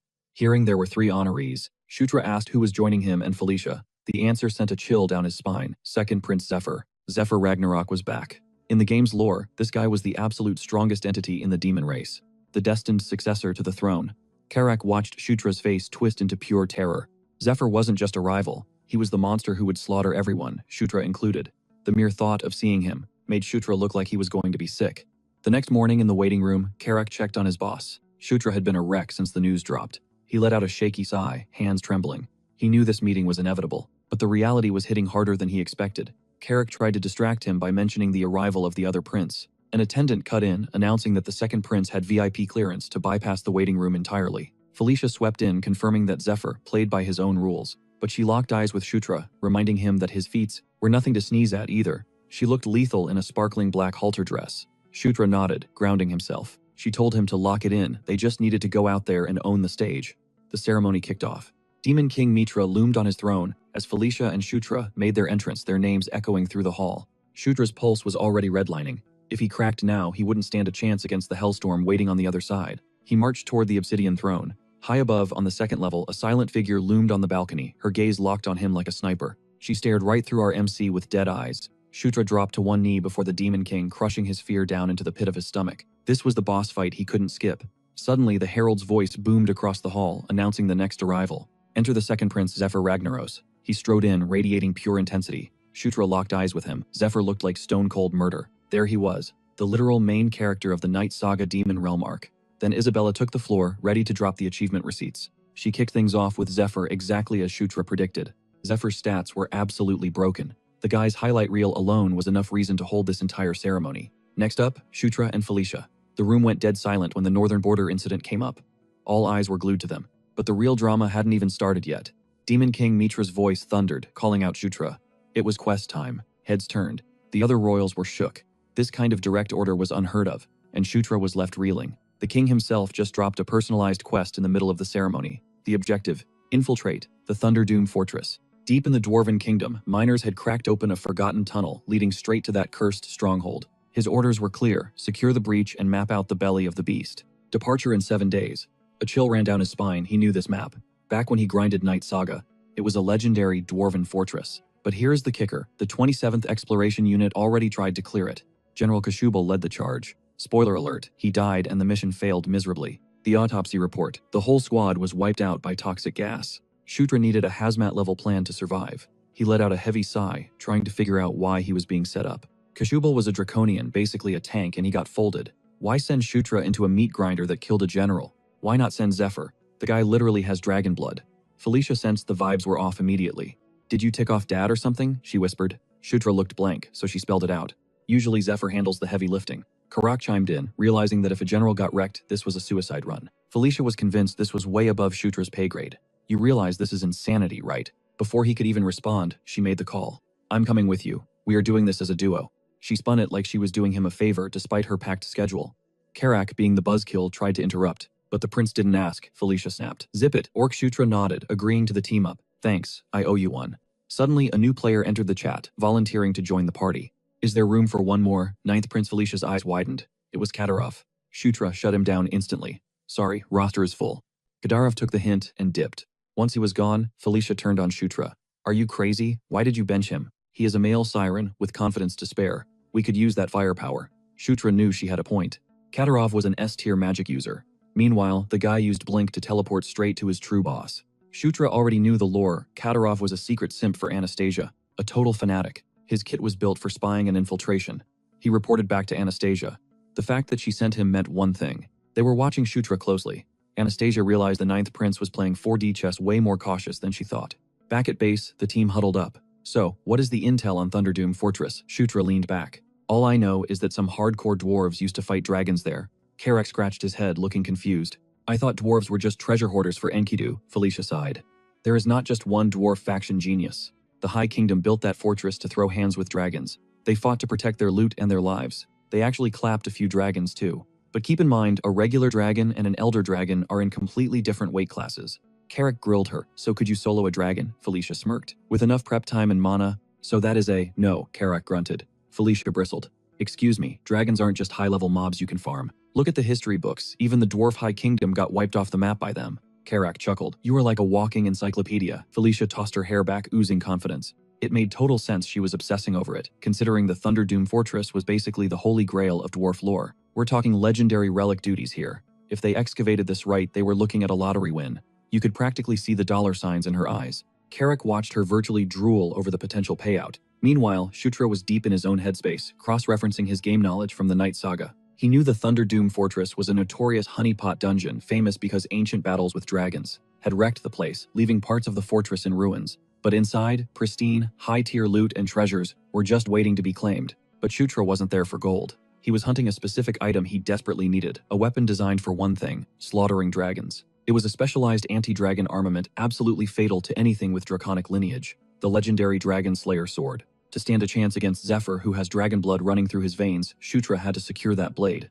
By the next day, the squad was geared up and ready to roll. Shutra equipped his A-rank dragon scale greaves. The stats were insane. Fire resistance level 3, fire absorption level 3+, plus 5 strength, a % boost to kick technique damage, and plus 10% agility. It even came with the fire enhancement skill. He did a final gear check with the team. The lineup included Felicia, Carrick, Karma, Daphne, and their dark elf navigator. Everyone masked up to hide their identities. Mission start. They breached the cave entrance, following the elf as she tracked their route on the map. Carrick noticed the visibility dropping. The fog was getting dense. Felicia corrected him immediately. That wasn't fog. It was toxic gas leaking from the mines, and it was way nastier than she predicted. Since there was no timer on the mission, she called for a slow, tactical advance. Shutra agreed, better safe than sorry. But then Carrick spotted something off. The gas was shifting colors. It was supposed to be yellow. Before Shutra could even ask, the big guy started groaning. In a split second, both Carrick and Karma hit the floor. Shutra demanded a sit rep. Felicia panicked and flared her magic, realizing the chemical composition of the gas had suddenly mutated. She blasted wind magic to clear the area, but it backfired. Her wind slammed into something unseen, triggering a violent explosion, sending a shockwave of concentrated toxin right at them. Shutra felt his strength drain instantly. He shouted for Felicia, but the gas was relentless. The whole team went down. That's when the ambush sprung. Monsters emerged from the shadows, growling as they stalked toward the unconscious bodies. Suddenly a voice cut through the darkness, admitting guilt. It was Shutra. He wasn't out cold. He was just playing dead. He realized these were the same assassins who took out General Kashabal. While the monsters were locked onto him, they failed to notice the white Suri flanking them. It tore through their ranks from behind, slicing their torsos cleanly in half. Green Wind chimed in sarcastically, noting that his fainting act was Oscar-worthy. Shutra told her to zip it. The white Suri was on a rampage, bisecting monsters left and right. One creature shrieked, seeing death approach, but it couldn't outrun the blade. Job done. The white Suri returned to Shutra's side. Total team wipe for the bad guys. Those scumbags had used some seriously high-level poison. Shutra had barely scraped by. Lucky for him, his protagonist's physique level 2 granted him level 1 immunity to all poisons. But the chaos wasn't over. A massive crack splintered the ceiling. Suddenly, the tunnel collapsed right behind Shutra. What the hell was that? These enemies had an endless supply of dirty tricks. He ordered Green Wind to shield the rest of the party. She obeyed instantly. Shutra didn't know the full situation, but priority 1 was getting his team out of this death trap. He activated his Dragon Blood ability to boost his strength, scooping up both the elf and Felicia, and sprinted forward. He spotted the target location, the entrance to the Thunder Doom Fortress. Green Wind was fighting hard to keep everyone safe. Using the white Suri for cover, he doubled back. She yelled at him to hustle because the structural integrity was failing fast. Next, load Daphne and Karma. He told Carrick to hang tight, he was coming back for him. Shutra moved at Godspeed. The ground literally crumbled beneath his boots with every step. He reached the safe room and dumped Daphne and Karma, next to Felicia and the elf. He was already strategizing the rescue for Carrick when a thunderous crash made his blood run cold. The tunnel had caved in. The path was blocked by tons of rubble. He screamed Carrick's name. Green Wind told him to get a grip. Panic started to set in. Carrick was trapped on the other side. Then she reminded him of that one spell from the Angel Plains. It clicked. He cast it immediately, summoning the King's Knight. A spatial rift tore open above him, and Carrick's head popped through the portal, followed by his massive body. He face-planted onto the floor. Shutra rushed over, heart pounding. Miracle of miracles, the big guy wasn't critically hurt. Shutra let out a breath he didn't know he was holding. But this whole operation was foobar. And those monsters, he was baffled. He had played the entire Night Saga and never seen creatures like that before. Felicia started hacking up a lung. Shutra sighed, snapping back to crisis mode. First priority, detox the squad before the poison became permanent. But the universe wasn't done with them. More of those weird creatures materialized. Shutra cursed under his breath. The swarm launched an attack. He unleashed a fist of explosion, blasting the lead monster backward. Shutra was officially pissed off. He was busy enough without this extra headache. In the distance, the monsters roared a guttural sound that shook the air. He glared daggers at them, snapping, "Shut your traps," before launching a blitz attack. No time to play games. As they rushed him, he cocked his arm back, knuckles cracking. Bam! He unleashed the fist of explosion, right in their ugly mugs. White Suri was a blur of motion beside him, claws flashing. It carved through the beasts like butter. Anything within striking distance dropped dead instantly. Shutra went full berserker mode. Once the dust settled, he switched gears to medic, purging the toxins from the group. Felicia blinked her eyes open. "You good?" he asked. She looked around at the massacre, monster corpses piled high, and stammered. What just went down?" "Don't sweat it," he shrugged, cool as ice. "Just a little warm-up." With the detox finished, they were back in business. Time for the main event, a full-scale raid on the fortress. Target locked the Thunder Doom Fortress control room. A fork in the road stood between them and the objective. Left path, long, boring, safe. Right path, a suicide shortcut packed with enough traps to kill an army. Felicia looked at him. "So, which way, boss?" Logic said. They should play it safe and take the scenic route. Boom. A massive crash echoed through the halls. He froze. Playing it safe was officially off the table. "What the hell was that?" Carrick yelled. The dark-haired elf turned pale. An alarm. The ruin's core facility is under siege. Translation: "We've got company. Someone else is trying to clear the dungeon right now." Who else is crazy enough to be here? Felicia wondered. Shutra didn't hesitate. He grabbed Carrick's shield up. "Big guy, you're taking point. Carrick blinked, blindsided. Say what. Shutra gripped his shoulder. Trust me. Do exactly as I say, and you won't get toasted. They stepped forward and a dragon head mounted on the wall roared to life, spewing a torrent of flames. Whoosh! Carrick's shield ate the fire, keeping the squad safe in his shadow. Next up, a spike pit. Carrick squealed like a pig, barely balancing on the edge. Then came the spears flying from every angle. Clang, clang, he deflected them all, sweating bullets. Meanwhile, the rest of the team just strolled behind him untouched. By the end, Carrick was wheezing, looking like a wreck. Good hustle, Shutra smirked. Carrick glared. I almost died, man. Shutra just pointed ahead. Yeah, but look, we speedran the way to the control room. The elf frowned, scanning the area. Something's wrong. The gargoyle guards, missing. Ghost town vibes. They breached the door. The room was a disaster zone. Then Shutra spotted a familiar tragedy. He motioned to Felicia. Slumped against the far wall was a skeleton, the last lord of Thunder Doom Fortress. The guy had stayed behind, going down with the ship so his people could escape the chaos. Absolute legend. Hey, check this out, the elf called out. In the center of the room sat a massive, ominous black sphere. Felicia geeked out, inspecting it. Dwarven tech. But it's dormant. She tapped her chin. It needs a trigger. Shutra knelt by the dead lord. I think our friend here has the answer. He snagged a key from the skeleton's neck. Click. The black sphere hummed to life, crackling with raw electricity. BZZT holographic screens popped up in midair. The squad stood there, jaws on the floor. Felicia shook her head. These dwarves were living in 3030, while we're stuck in the Stone Age. The tech was insane. Suddenly, crash. Another explosion rocked the room. What now? Carrick grumbled. Daphne pulled up a feed on the screen. Look at this. Live footage of a battle nearby. The missing gargoyles were in a mosh pit with those creepy shadow creatures from earlier. They were swarming like ants. Those black scumbags again, Shutra realized. They're the ones raiding the fortress. But what were they after? Then Carrick squinted at the monitor. Is that a freaking dragon? Where Shutra leaned in heart pounding. His eyes widened, sticking out of the beast, a weapon glowing with holy light. He couldn't believe it. Destiny calling. It was the holy grail of weapons, the Dragon Slayer Spear Ascalon. Enter Black Dragon Partisan. Massive, greedy, and pure evil. He was the heavyweight champ in the war against the Dwarf Kingdom. Partisan and his goons had hammered the Thunderdoom Fortress relentlessly. Finally, they smashed through the outer walls. The fortress was breached. Partisan, cocky as hell, led the charge, flexing his full power. But that ego, that was his fatal error. One moment of arrogance. That's all it took. Tiny Spark, the fortress's MVP, saw the opening. He didn't miss. Shunk. He drove the Dragon Slayer Spear Ascalon straight into Partisan's chest. But when the boss died, his minions went berserk. The dwarves had to bail, leaving the fortress to become a massive tomb for everyone. A graveyard for a dragon and an army. Carrick pointed at the screen, trembling. So that's Partisan, and that spear is Ascalon. We're entombed side by side.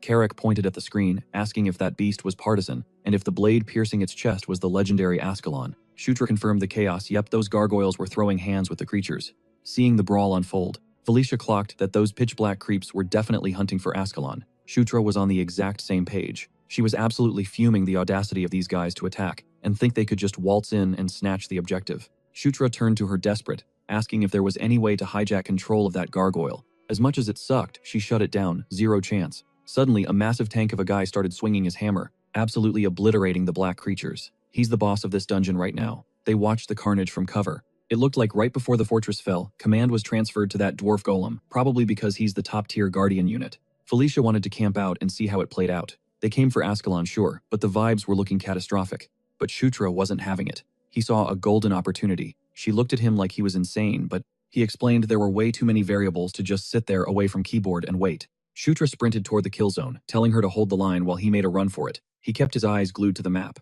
The strategy was simple: secure Ascalon first, and they profit no matter how the battle turns out. If the Dungeon Guardians clap back and win, Shutra's team doesn't even need to fight. They could just hunt down the leftovers of those pitch-black freaks. But if the enemies win, they assess the damage, and either throw hands or bail. He pushed forward, spotting Partisan in the distance. The minimap was clutch, but it didn't warn him that the dwarf golem was already breathing down his neck. Bam! The golem smashed the ground, sending Shutra flying.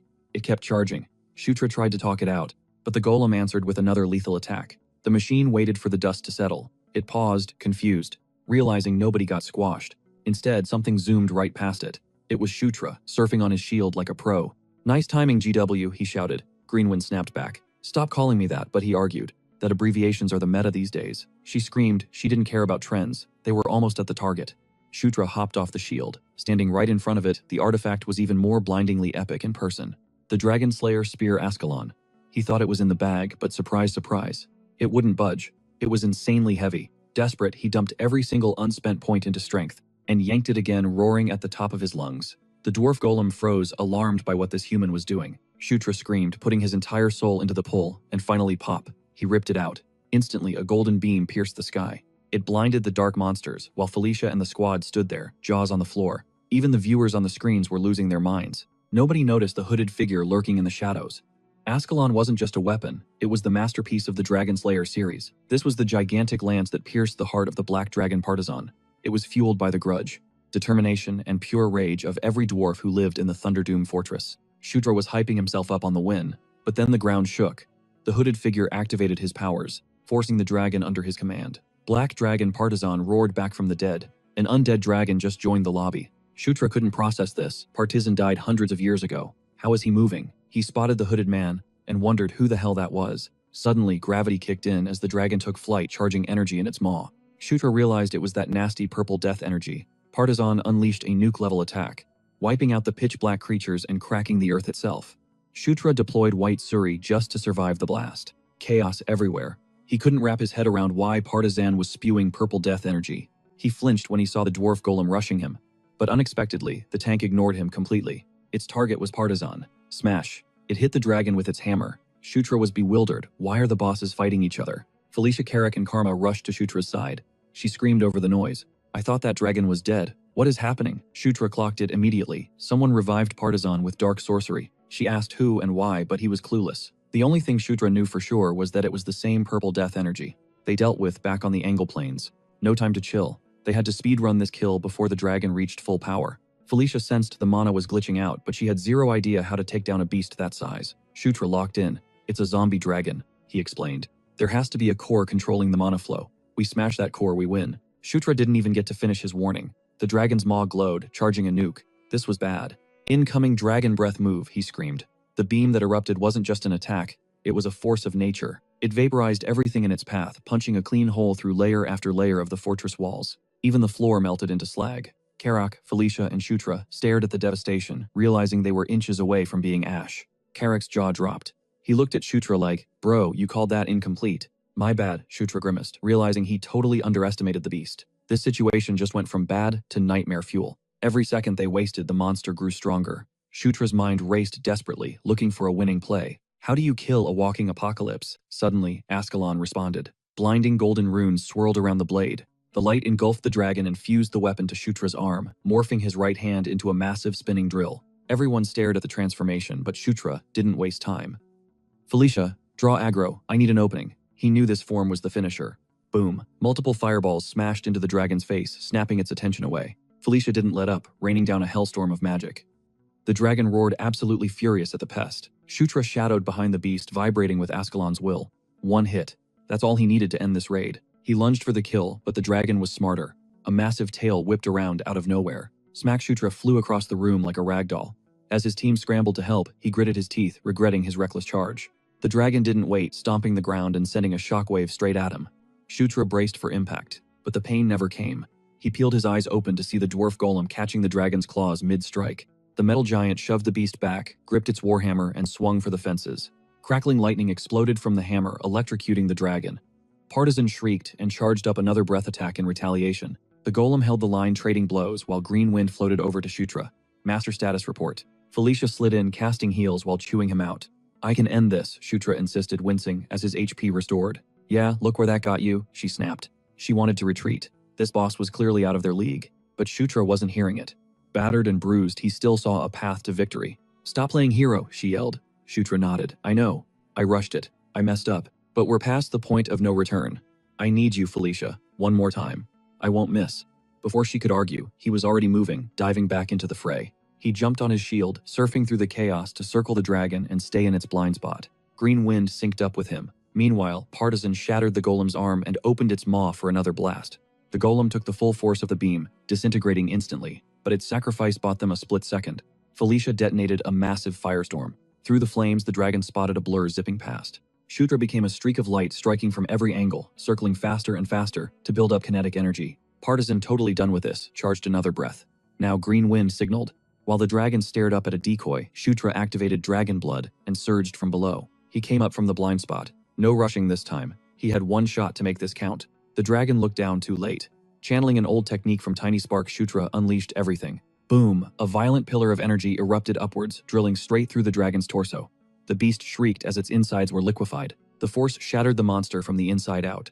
Ultimate move, gigantic piston. Felicia watched, mouth wide open. He actually did it. The massive dragon collapsed. Ping A system notification popped up. Target eliminated zombie dragon partisan. Levels rained down on him. Shutra gripped the Dragon Slayer spear, feeling the rush. He unlocked the Dragon Slayer title, but the celebration was cut short. I can't believe it, a voice echoed. Shutra spun around. A mysterious figure stood there analyzing him. You actually killed it. Talk about a miscalculation. The stranger seemed disappointed it wasn't the second prince. Shutra realized instantly this was the guy who rezzed the dragon. Whatever, the stranger scoffed. He raised a spear, wreathed in blue fire, and flicked it at Shutra. Time to clean up the trash. Shutra barely reacted before a tidal wave of blue hellfire surged toward him. It slammed into the fortress, devouring stone and steel alike. The entire structure groaned and collapsed into the abyss. Despite the crushing pressure of the attack, Shutra stood unbothered amidst the rubble, dust swirling around him like a storm. He cracked his left eye open, trying to process the chaos. As the smoke and debris began to settle, his vision cleared, but confusion hit him hard. The incoming attack had just evaporated. Then came the gore. The mysterious assailant was sliced clean in two. As the body hit the floor, Shutra froze. Suddenly a voice broke the silence, claiming his timing was impeccable. Shutra's eyes practically popped out of his skull when he locked eyes with the newcomer. No mistake about it, that was the Sword Lord. The man flashed a grin and casually greeted the ninth prince like they were old pals. The ultimate shield of the Asura Sanctuary and master to Demon King Mitra Sword Lord Ishgard was an entity in Night Saga, rivaling an elder dragon. A straight-up legend, but since he was strictly background lore, players never actually got to throw hands with him in the game. He was a ghost, a myth. Even when Zephyr Ragnaros ascended to Demon King, or when Locke invaded, this guy stayed hidden. Basically, he's the mysterious OP powerhouse of Night Saga, a total monster, that even the Demon King had to beg for lessons. Ishgard noted the sixth princess had a glow-up, then suddenly hoisted her into the air, remarking she was just a tiny brat last time he saw her. Humiliated, she shrieked at him to put her down immediately. He just laughed at her tantrum, clearly enjoying the teasing, treating her like a toddler. Shutra stood there, paralyzed, unable to process that the Sword Lord Ishgard was actually in the flesh. Meanwhile, Felicia was fuming. Ishgard ignored her, asking the ninth prince if he liked the present. Shutra clicked, he meant the dragon hide. He nodded his thanks, mentioning it crafted some insane gear. He completely missed the monsters creeping up behind him. Mid-sentence, a blinding flash caught our boy's eye. Shock hit him as the energy spiked wildly. A chain of massive explosions ripped through the air. Carrick yelled, asking what the hell was blowing up. Shutra was clueless too, screaming for everyone to bail. The earlier attacker started glowing before detonating. Total destruction. Luckily, Ishgard deployed a barrier just in time. He checked if the squad was okay. Shutra confirmed they survived thanks to him. Felicia was baffled by the random explosion. It made her question the enemy's real goal. Shutra recalled the assassin mentioning the second prince. It was weird, Ascalon wasn't the target. The guy didn't even care about it. So what were they actually hunting? Then the realization hit. Our MC's face went stone cold. He told Felicia their actual mark might be the second prince. That threw her off completely. She asked where that theory came from. He explained the spear wielder mentioned they were watching, specifically because the second prince didn't show up, plus attacking now. Exactly half a month after General Kashaval failed, Shutra realized they were lying in wait for someone specific. Her face fell as it clicked. They took out General Kashaval from the jump, just to use him as bait for the second prince. Felicia added that Zephyr was usually the go-to guy for these missions, so the assassins assumed he'd be the one responding. But who and why would anyone target Zephyr? Shutra noted the enemy was terrifyingly thorough. They literally blew themselves up, just to destroy any evidence. Ishgard chimed in, saying the plot was getting spicy. Felicia snapped, yelling that this wasn't a game. He shot back that he was dead serious too. She let out a defeated sigh. Then she pressed him on why he was even here. He revealed the Demon King was obsessed with the ninth prince, so Ishgard came to scope him out personally. Shutra was floored. The Sword Lord was there just to spectate him. He added that the Demon King never makes a move without a cause. If he acted out of character at the ceremony, there was a major reason behind it. And now, standing face to face with Shutra, Ishgard could figure out exactly what the Demon King was thinking. Shutra felt the atmosphere heavy up. Then Ishgard dropped a bomb. Want to learn a thing or two? Both Shutra and Felicia were shook. Ishgard clarified he wasn't taking him on as a formal disciple. He wasn't in a spot to raise a student anyway. Besides, Shutra had already mastered the beast god fist art. Felicia's jaw dropped at that info. She demanded to know when Shutra picked that up. Shutra asked Ishgard how he figured it out. Ishgard smirked, noting his body was a cocktail of different energies right alongside the beast god fist art. He couldn't pinpoint every specific detail, but the aura was unmistakable. He could feel the sheer power radiating from them. Instead of clashing, the energies were vibing together, fusing into a state of total harmony. The Sword Lord saw the potential. He wanted to drop some personal wisdom on the ninth prince. He asked for Shutra's take. Shutra froze. This was absolutely unprecedented. Aside from Demon King Matira, the Sword Lord never offered free tutorials to anyone. Shutra immediately said yes. You don't ghost a legend. Ishgard looked hyped at the answer. The plan was to teach basic aura control, but he knew Shutra's talent would remix it into something entirely different. He placed a hand on the prince's shoulder, and boom. Shutra lit up like a golden flare. Class was in session. That golden glow was pure Ishgard-style aura. Shutra closed his eyes to lock in. This hit different than the Beast God Fist. The Sword Lord's power surged through every vein in his body. Ding, the system signaled the arrival of the Asura cultivation technique. He was speedrunning the levels Asura Wind God level 11, Great Mountain level 11, and Lightning level 11. Ishgard was shook. The kid was mastering skills faster than humanly possible. Suddenly, gold and blue energies collided, triggering a supernova of blinding light. Shutra vanished into the flash, leaving even the Sword Lord frozen in disbelief. Felicia and the crew were losing it. Terrified for Shutra, Ishgard stared blankly. This wasn't in the script. The blue and gold swirled together, fusing into a single radiant core. Then the system went wild. First, the Asura technique and Beast God Fist were syncing up perfectly. Second, the protagonist's physique stats skyrocketed. On top of that, immunity to 100 poisons leveled up. Once that resistance hits level 3, it could evolve into the legendary immunity to 1000 poisons. He unlocked Harmony, level 1, and the S-rank Beast God Fist evolved instantly. A massive golden beam shot into the sky, shaking the fortress foundation. Shutra emerged from the pillar of light, hovering like a deity as the energy coiled around him. Eyes closed, body steady, he had completely tamed the power. When he finally opened his eyes, he had unlocked the SS-rank Asura Divine Fist. The light faded and thud, he collapsed on his butt. Carrick and Felicia scrambled over demanding answers from the Sword Lord. Ishgard explained that. He only meant to teach the basics, but Shutra accidentally remixed the Beast God Fist and the Asura cultivation into a brand new power. He did it on pure instinct. Historically, the only SS-rank art in the entire Night Saga lore was the hero's sword art, the signature move of the hero lock. But now, Shutra's Beast God Fist had mutated into the Asura Divine Fist Strike, sitting at the same god-tier SS rank as the hero. Ishgard admitted the kid was way more of a monster than he thought. He decided not to interrogate him. No explanations needed. He was just impressed by Shutra's existence. He asked if the new move had a name. Shutra nodded and dropped the title Asura Divine Fist Strike. Simple, but effective. However, Ishgard warned him to keep this on the down low. Shutra was already trending too hard. No need to make the royal court even more paranoid. Shutra agreed that staying low-key was the smart play. Now that the main quest was done, it was time to secure the bag and rest. Felicia looked confused about what to pack. Ishgard asked if she was a newbie at raiding. He suggested stripping the dragon for parts before the scavenger showed up. The siblings looked horrified. He proposed a three-way split of the loot. Then he asked the big question, where were they going to craft this stuff? They planned to dump it at the Demon King's castle forge. Ishgard nodded, not a terrible plan. But with materials this god tier, he suggested a personal contact. He swore by this smith's skills. He asked if they knew the name Amita. Felicia shook her head, never heard of it. But Shutra geeked out, screaming, Amita Ignesia, the legendary blacksmith of the demon realm who wields the last flame. Ishgard realized the prince knew his lore. Shutra was buzzing, this was a true hidden gem. Even in Night Saga, Amita Ignesia was a mystery, sometimes male, sometimes female. Rumors said they were a shape-shifting mage. Or maybe Amita wasn't a person, but a code name for a whole secret clan. Meeting Amita was like winning the lottery. Shutra had only found them 3 times in 10 full game clears. Ishgard looked relieved to skip the long-winded explanations, cutting straight to the chase about their hideout. That news was music to Shutra's ears, but there was a catch. Ishgard warned that this guy bounced around like a nomad, meaning Shutra had to move fast. This mystery figure was a total hermit who hated visitors. But dropping Ishgard's name, that was the golden ticket for a face-to-face. Shutra was buzzing. Not only had he bagged in double S rank martial art, he also secured Amita's coordinates. Talk about an insane loot haul for such a short run. After a quick breather, the squad headed down a spiraling staircase to the lower levels. With the treasure vault picked clean, their next stop was the archives. Felicia practically dragged them there, insisting it was non-negotiable. As soon as they stepped inside, Shutra started hacking up a lung.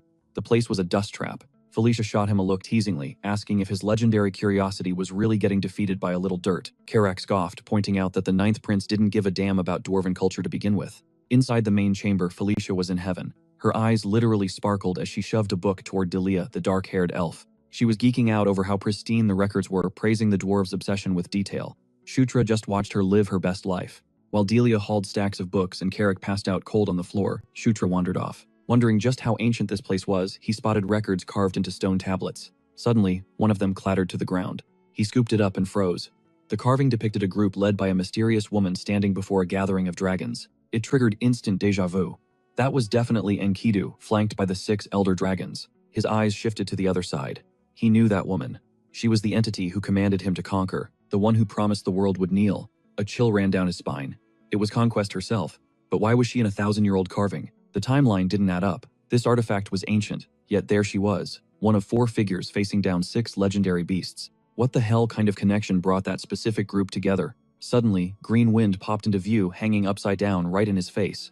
Why so serious, she chirped, nearly giving him a heart attack. She demanded he follow her, claiming she'd done something amazing. Shutra composed himself and glanced at the book lying on the nearby table. His eyes widened. Green wind puffed out her chest, proudly presenting her find a detailed chronicle of the Elder Dragons. It listed their monikers based on personality. Enkidu, the avatar of destruction, was branded the Tyrant. Ankal, the benevolent protector, was the gentle mother.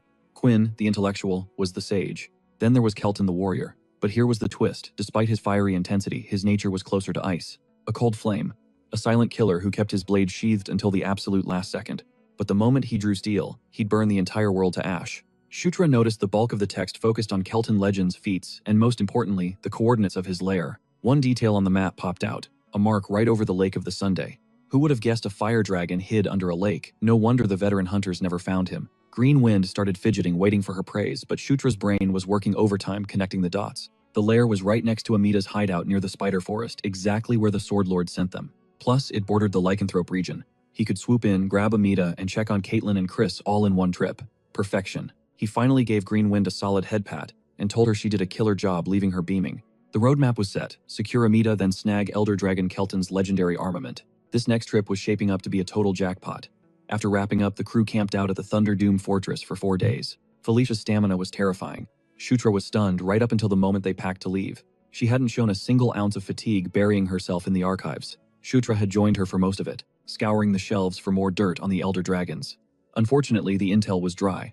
Nothing on anyone except Kelton. But hey, silver lining, Carrick had leveled up. Shutra triggered the King's Knight promotion and asked how he felt. Like a beast, Carrick grunted, throwing a punch that snapped the air. He admitted that all the hellish training Shutra put him through was actually worth it. Knight Captain Carrick, now officially a barracks commander. The next morning, a fresh mission briefing from Felicia landed at the Demon King's castle. But it came with a dark report. General Koshbal's death wasn't just an accident, it was likely a massive trap. Sun blazing directly overhead, the perfect bait to lure out Zephyr.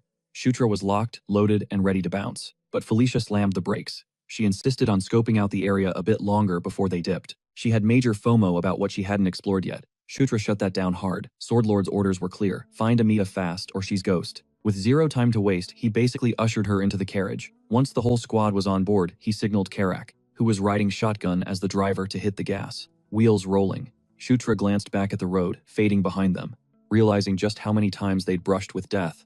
But this wasn't just any mission. The loot they gained far outweighed the risks. He was actually hyped to see Caitlin's reaction when he unleashed the Asura Divine Fist Strike. He was itching for that reveal. 3 days later, a fresh expedition team assembled to hunt down the assassins who targeted Zephyr. Shutra stepped up to take the helm.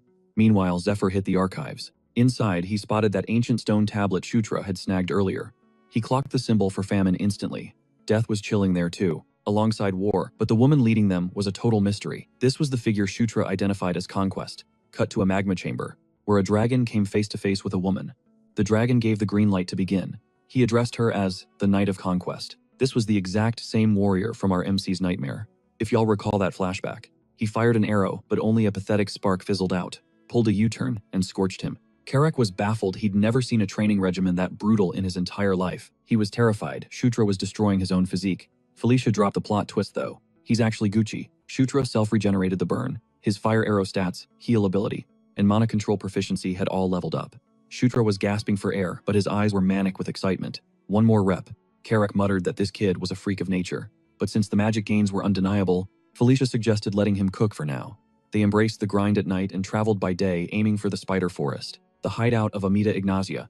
To speed-run the journey, they decided to slice through lycanthrope territory. Suddenly screeching halt. The road was on total lockdown. Carrick barked out, asking what the holdup was. The guards claimed it was official lycanthrope royal business and told them to beat it. Royal business, out here in the boonies. Felicia smelled something sketchy. The guard doubled down on the order to leave. That was the last straw. She demanded they open the gate, insisting on speaking to the manager or whoever was in charge. The guard got triggered, asking if she thought she was some kind of princess. She simply replied, yes. The guard went, wait, what? She repeated it deadpan. The guard started sweating bullets as he tried to process what he just heard. She hit him with an icy glare and dropped the yes for a third time. Cut to the camp, those guards were paying the price. kneeling in the dirt with their hands in the sky. Caitlin was beaming when she spotted Felicia and Shutra sprinting over with Chris shadowing her. She asked what they were doing here. Felicia pulled an Uno reverse card. No, what are you doing in a desolate spot like this? Especially with the roads locked down. Caitlin hesitated. Chris stepped in and spilled the tea on the rumors. Hearing that Shutra had turned the Demon King's castle into a chaotic mess, he asked what on earth Shutra had been up to. Shutra smirked. Perfect timing, because he was just about to do a live demo. He told everyone to clear the area, a safe distance from the tents. A massive explosion detonated.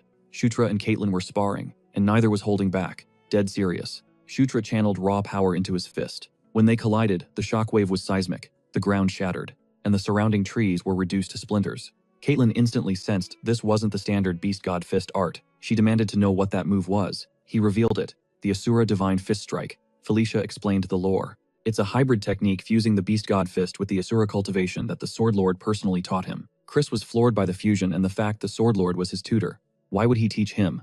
Felicia shrugged. Because he's a prodigy, obviously. Caitlin was awestruck. She asked if she could learn it. Shutra apologized it wasn't a structured textbook move, so he couldn't exactly teach it.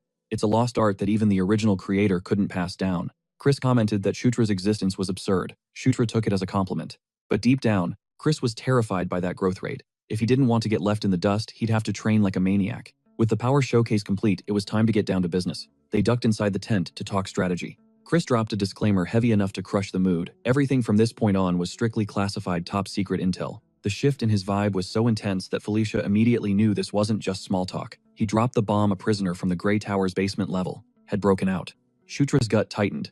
Everyone knew the Grey Tower was basically a holding cell for the most depraved lycanthrope monsters. And if this escapee came from the lowest floor, Shutra didn't need a name to know the threat level. Then Chris said it anyway. Gerard Moonlight. And get this, he's their maternal uncle. Felicia was completely blindsided. She had no idea that branch of the family tree even existed. Chris broke it down. Gerard was thrown in the hole 20 years ago, way before her time, so her ignorance was valid. Legend says he was once the lycanthrope royal family's MVP, a warrior without equal. If he hadn't gone totally unhinged, he would have been sitting on the throne right now instead of their mother. But the guy was thirsty for power like bottomless pit levels of obsession. Mastering the Beast God Fist art wasn't enough for him, so he started dabbling in forbidden heretical dark arts. Predictably, he snapped. Gerard's madness wasn't just a mental break, it was a natural disaster. We're talking hundreds of lycanthropes sacrificed, just to put a leash on him. The only silver lining was that the carnage was contained within the palace walls, allowing the royals to sweep the whole bloody mess under the rug. Felicia needed to double-check, was he saying, that a walking nuke was currently loose. Caitlin chipped in with the intel report. Looks like Gerard booked it toward the east. Chris tried to downplay the panic, claiming Gerard lost half his aura in the escape battle, so he's basically nerfed right now. Plus, the east is totally the opposite direction from their current spot. Shutra pressed for details on the jailbreak. Chris admitted it was sketchy, but all signs pointed to an inside job. This triggered a memory for Shutra, a specific side quest from Night Saga involving Zephyr Ragnaros. The objective was to bust Gerard out to destabilize the lycanthropes. Shutra's mind raced had that plotline actually been triggered. That night, the scene shifted. A man gasped for air, a hand crushing his windpipe. A rugged figure gave him a simple choice, talk or die. This guy had already zeroed the rest of the squad. He demanded the location of the Moonlight Herb. Shutra watched the dream unfold, confused and disoriented. Suddenly, Conquest manifested in front of him. He demanded answers. She didn't speak, just pointed to a void of blackness behind him. Squinting into the abyss, he saw a figure lurking inside. Recognition hit him like a truck. It was Famine. Shutra snapped awake, cold sweat drenching his skin, lungs burning for air. That visual of the black aura wouldn't fade. The malice radiating from it felt physical, leaving him rattled to his core. And why the hell did the name Famine keep echoing in his brain? Before he could spiral further, Carrick crashed into the tent, absolute panic written all over his features. He screamed that he had bad news. Shutra barked at him to spit it out. Carrick frantically reported a breach. An enemy was tearing through the camp. He described the intruder, a long scar slicing down his left cheek, radiating a weird black energy, and slaughtering soldiers with nothing but his bare hands. No weapons needed. That description was all Shutra needed. The puzzle pieces clicked instantly. It was Gerard Moonlight. Chris and Caitlin were already on the scene, witnessing the carnage firsthand. Shutra and Carrick sprinted to the chaos. Shutra's mind was reeling. Gerard was supposed to be heading east. So why is he here? The math wasn't mathing. Shutra needed the truth right now. He grilled them on their real agenda. Caitlin finally cracked. It was all about the Moonlight Herb. Chris looked betrayed that she spilled the tea. But she laid it all out. Their true main quest had always been securing that herb. They only found out about Gerard's prison break after they left. This wasn't just a plant. It was a legendary treasure. A botanical miracle that blooms once every 100 years. It's an S-tier consumable with a game-breaking effect. It packs enough juice to snatch someone back from death's door. For anyone who played Night Saga, this was the loot you got for beating Chris or Caitlyn. Now, Gerard's presence made sense. He was hunting the Moonlight Herb to recharge. He was trying to recover the 50% of his aura he lost. Suddenly, the sky lit up gold. Felicia's magic, the far side of the camp, was already a war zone. Felicia raised her staff and dropped a massive firewall to stop the advance. She was running on fumes, but she held the line. It didn't matter. Gerard walked through the flames like they were nothing. Felicia froze. She thought she was done for. Clutch timing, Shutra slid in, hurling his shield straight at Gerard's face. He checked on Felicia while keeping his guard up. The impact knocked the brute back a step. Chris and Caitlyn seized the opening, launching a coordinated attack. Gerard clocked them instantly. Elaine Moonlight's kids. He planted his feet and raised an arm unbothered. Caitlyn yelled for him to surrender. He just smirked, claiming he was the one who truly inherited their mother's will. She hesitated, fatal mistake. His punch connected, sending her ragdolling through the air. Chris screamed, rushing toward his sister in blind panic. Suddenly, a wolf soldier tried to get the drop on Gerard from behind. Rookie mistake. Gerard snatched the beast by the throat and drained it dry in seconds. Thick, inky mist was violently ripped from the wolf's body as its life force was consumed. Shutra felt actual ice form in his veins. The wolf's eyes shifted to absolute void black as pure darkness hemorrhaged from its body. That's when the horror clicked for Shutra. That wasn't just dark magic, that was famine incarnate. The second Gerard wrapped up his wolf soldier, glitch vanished into thin air. Gerard hammered his fist into the earth, cratering the ground and throwing Chris totally off kilter. The black mist surged like a tsunami, smashing Chris dead on. Shutra couldn't process the visuals. In the original Night Saga lore, Gerard was never this OP.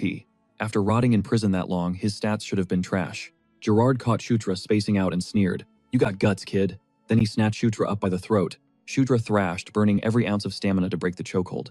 Gerard just smothered him in that suffocating noir fog, whispering for him to wither and die. Suddenly, a blur of motion. It was Chris blindsiding Gerard from the rear, forcing him to drop Shutra. Shutra screamed as agony shredded his nerves. Gerard whipped around to clap back, but Chris cut him off, barking, "Eyes on me, old man." Chris launched himself forward, engulfed in a raging blue aura. He slammed into Gerard like a freight train, burying him into the dirt. The impact shook the whole zone. Gerard tanked the combo and laughed, asking why he didn't say hello to his uncle first. "Shut your trap," Chris roared. To him, Gerard Moonlight, the lycanthrope royal, died 20 years ago. This thing right here, just a washed-up convict. Shutra popped a golden dagger and cast under the king's banner on Chris, catching him totally unawares. Chris felt a massive dopamine spike. Raw power flooded his system, leaving him wondering if this god-tier strength was really just Shutra's buff. He was overflowing with energy. Gerard clocked the speed boost immediately, but he was too slow. Caitlyn, also riding that king's banner high, ghosted behind him and landed a heavy haymaker. Gerard actually grunted as the hit connected. Chris doubled down instantly with another strike. Felicia and Shutra watched from the sidelines, but the fight was moving so fast it was literally just streaks of light. "I can't track any of this," Felicia admitted.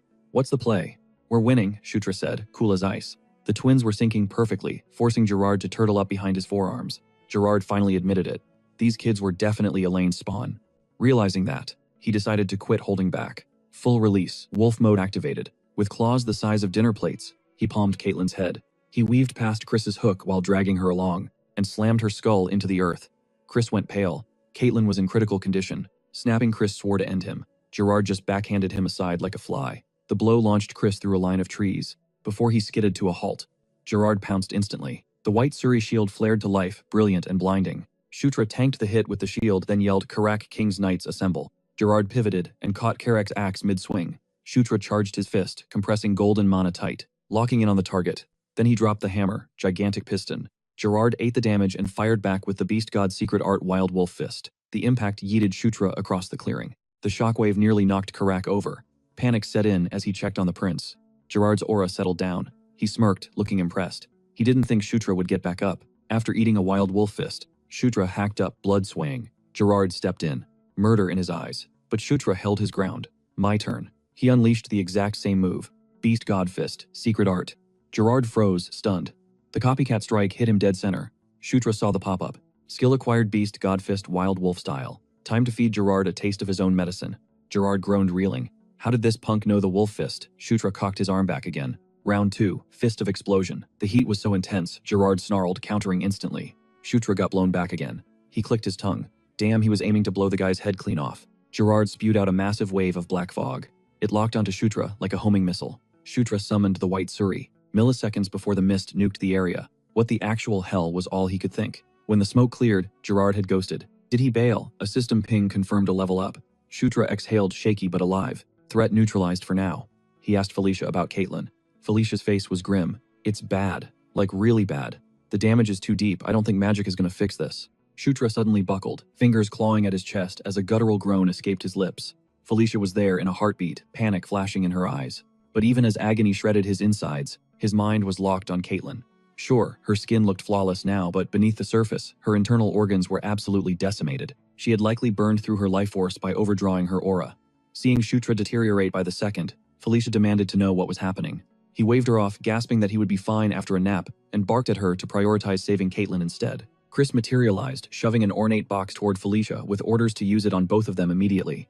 "What is this?" she asked, cracking the lid. She froze dead. Resting inside was a solitary glowing blossom, the legendary moonlight herb. Felicia arranged their unconscious bodies side by side. Setting the artifact between them, she began the ritual, while Chris and Carrick stood watch like stone sentinels. With surgical precision, she lifted the herb and snapped it in two. She hovered one radiant half over Shutra, the other over Caitlin. The petals disintegrated into light, drifting into their mouths.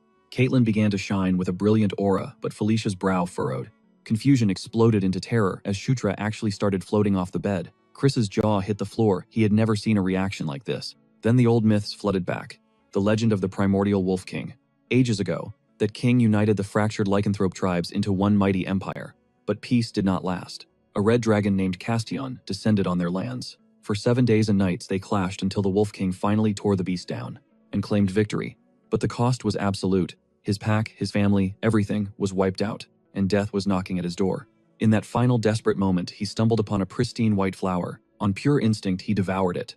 That bloom, containing the essence of moonlight itself, did not just heal him, it became his heart. Resurrected with a core of lunar energy, the king swore his existence to the moonlight, and adopted the name Moonlight. He guarded his realm for an impossible number of centuries, but lightning never struck twice. Generations of lycanthropes chased that power, consuming the herb. Yet none could handle the raw lunar energy like the Wolf King. No one ever gained a second heart again. That was the myth. Until now.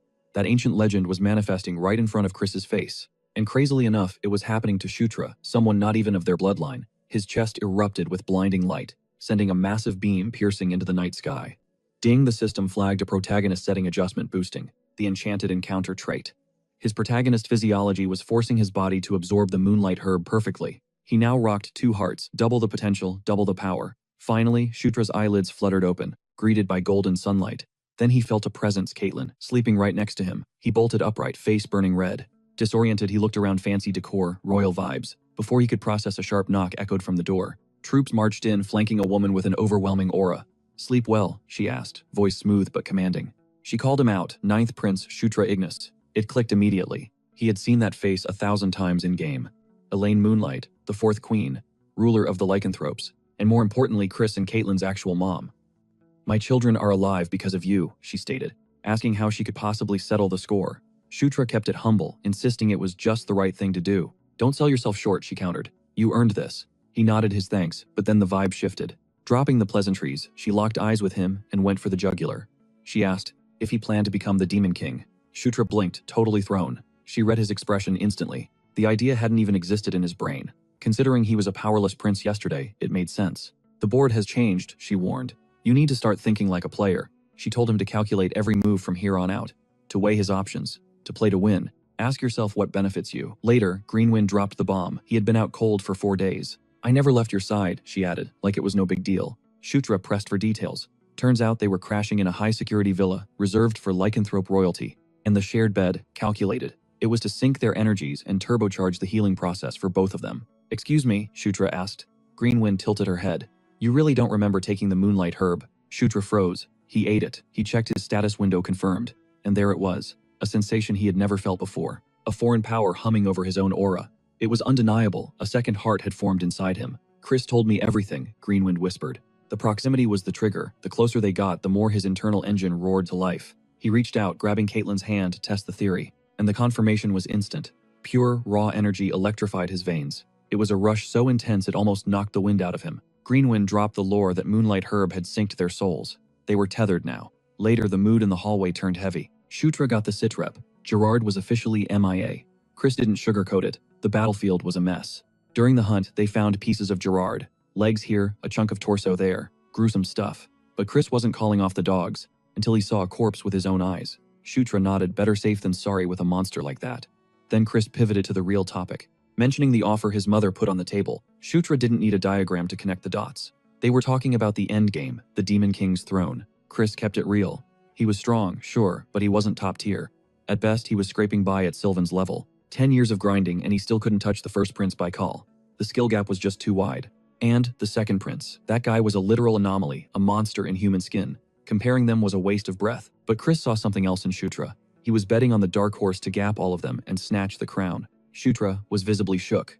Chris broke down the stats. Unlike the rest of them, Shutra had the charisma to unite the other races. Plus, he had the Sword Lord in his corner. If he kept stacking these public wins, he could even pull off a pardon for the imprisoned Gandharvas. That's when the light bulb went on. Shutra finally understood why the Gandharvas had been ghosting everyone. He'd always wondered what kind of crime warranted that level of lockdown. Chris clarified the vibe. He wasn't demanding an answer right this second. He just wanted the gear to start turning in Shutra's head. Because there is a massive difference between maybe and never. Shutra gazed out the window, letting the weight of that ambition settle in. He stood there silently, visualizing the path to the throne. Miles away, a carriage sliced through the darkness. Ludwig Moonlight, head of the Bloodwolf squad, finally popped the question to Queen Elaine. Did she actually think the ninth prince had the main character energy to rule? Her answer was cold and precise. The Demon King doesn't do random. Every move is calculated. He wasn't the type to break protocol and intervene twice, especially at a public ceremony, without playing 4D chess. She was convinced he saw potential in the ninth prince that everyone else slept on. Game recognizes game after all. Ludwig looked a bit lost, admitting the stakes felt overly dramatic. Elaine just smirked, calling him naive. She laid it out to the Demon King. Being killed by his own son wasn't a tragedy, it was the ultimate win. It meant a successor, stronger than himself, had finally arrived. That's the kind of savage logic he operated on. Yeah, it was a high-stakes gamble, but a timeline where the ninth prince takes the crown was their best-case scenario. Ludwig finally clicked. In the demon world, might makes right. The universe bends to the will of the strongest. Elaine admitted it gave her the creeps, but in a twisted way, she loved it.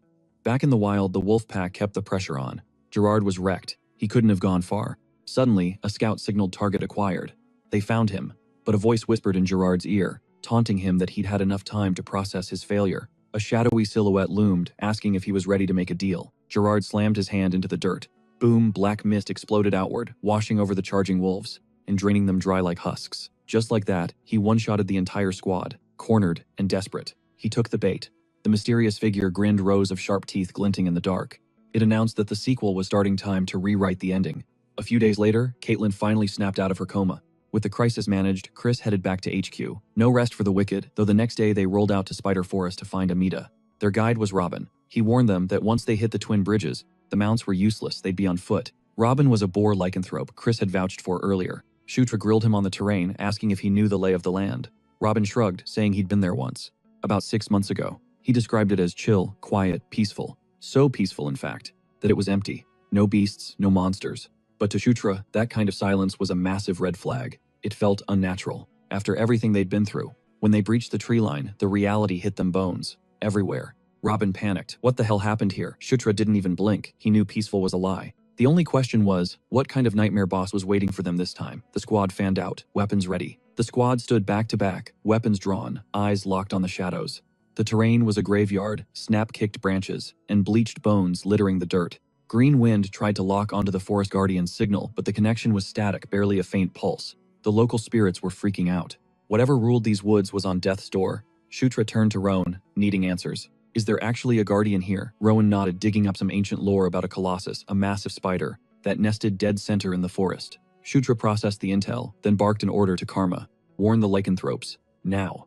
Karma blazed off instantly. Suddenly, Green Wind's radar spiked massive magical energy, exploding at the forest's core. But just as fast, it was snuffed out. She felt it in her gut. Something catastrophic was about to go down. As darkness swallowed the canopy, the team set up camp, and Shutra dropped the bad news. The Guardian is fading out. He looked around the fire. What happens if it actually croaks? Felicia took the floor. 2 scenarios for a spirit wipeout. Scenario 1, someone physically destroys the entity. Scenario 2, the battery dies. If the source protecting it gets deleted, the spirit goes with it. Basically, kill the origin, kill the ghost. Now, Green Wind might look pint-sized, but she's actually S-tier in rank. Even if her power source vanished, she'd just get debuffed, not deleted. But most spirits, they fade to black instantly. Shutra had seen it 100 times with those artificial mobs in the dungeons. Bottom line, the Spider Forest Guardian wasn't just sick, it was dying because its core took a massive hit. Suddenly, Felicia froze, eyes glued to the sky. The moon. It's wrong. Before anyone could process, Caitlin lunged. Shutra's instincts fired. He tackled her to the dirt instantly. What the hell are you doing? He shook her by the shoulders, trying to break whatever trance she was in. It wasn't just her. The other Lycan's eyes glazed over and they locked onto a new target, Carrick. The orc scrambled back. Yo, it's me. Why are you looking at me like I'm dinner? Felicia popped a flashbang spell, blinding the wolves and buying them a second. Even she was totally lost. It's the spirit of madness, Daphne yelled, weaving a purification spell. A dark purple haze was ripped right off the Lycans. They dropped like puppets with cut strings. Shutra rushed to Caitlin. Pulse steady. She was back. Care to explain that nightmare? Carrick wheezed. Daphne shook her head. I repelled the spirits. But it's a temporary patch. We need to find the source fast. Boom. The ground lurched violently. What now? Carrick shouted. The barrier just shattered, Daphne whispered, looking terrified. Something huge is coming. Greenwind's voice trembled. Master reality is glitching. The illusion and the physical world are merging. The energy pressure was suffocating, blurring the lines of existence. Shutra muttered a curse. Then the shadows moved. Monsters. Everywhere. Battle stations, Shutra roared. No time to think, just kill. A bear charged him. He met it with a devastating fist of explosion. Karma and Delia held the line, shredding the front wave, while Felicia dropped AoE spells, nuking clusters of enemies. It was a meat grinder. Too many hostiles. Shutra keyed his mental link to Greenwind. GW, get up top. I need eyes in the sky, she scoffed.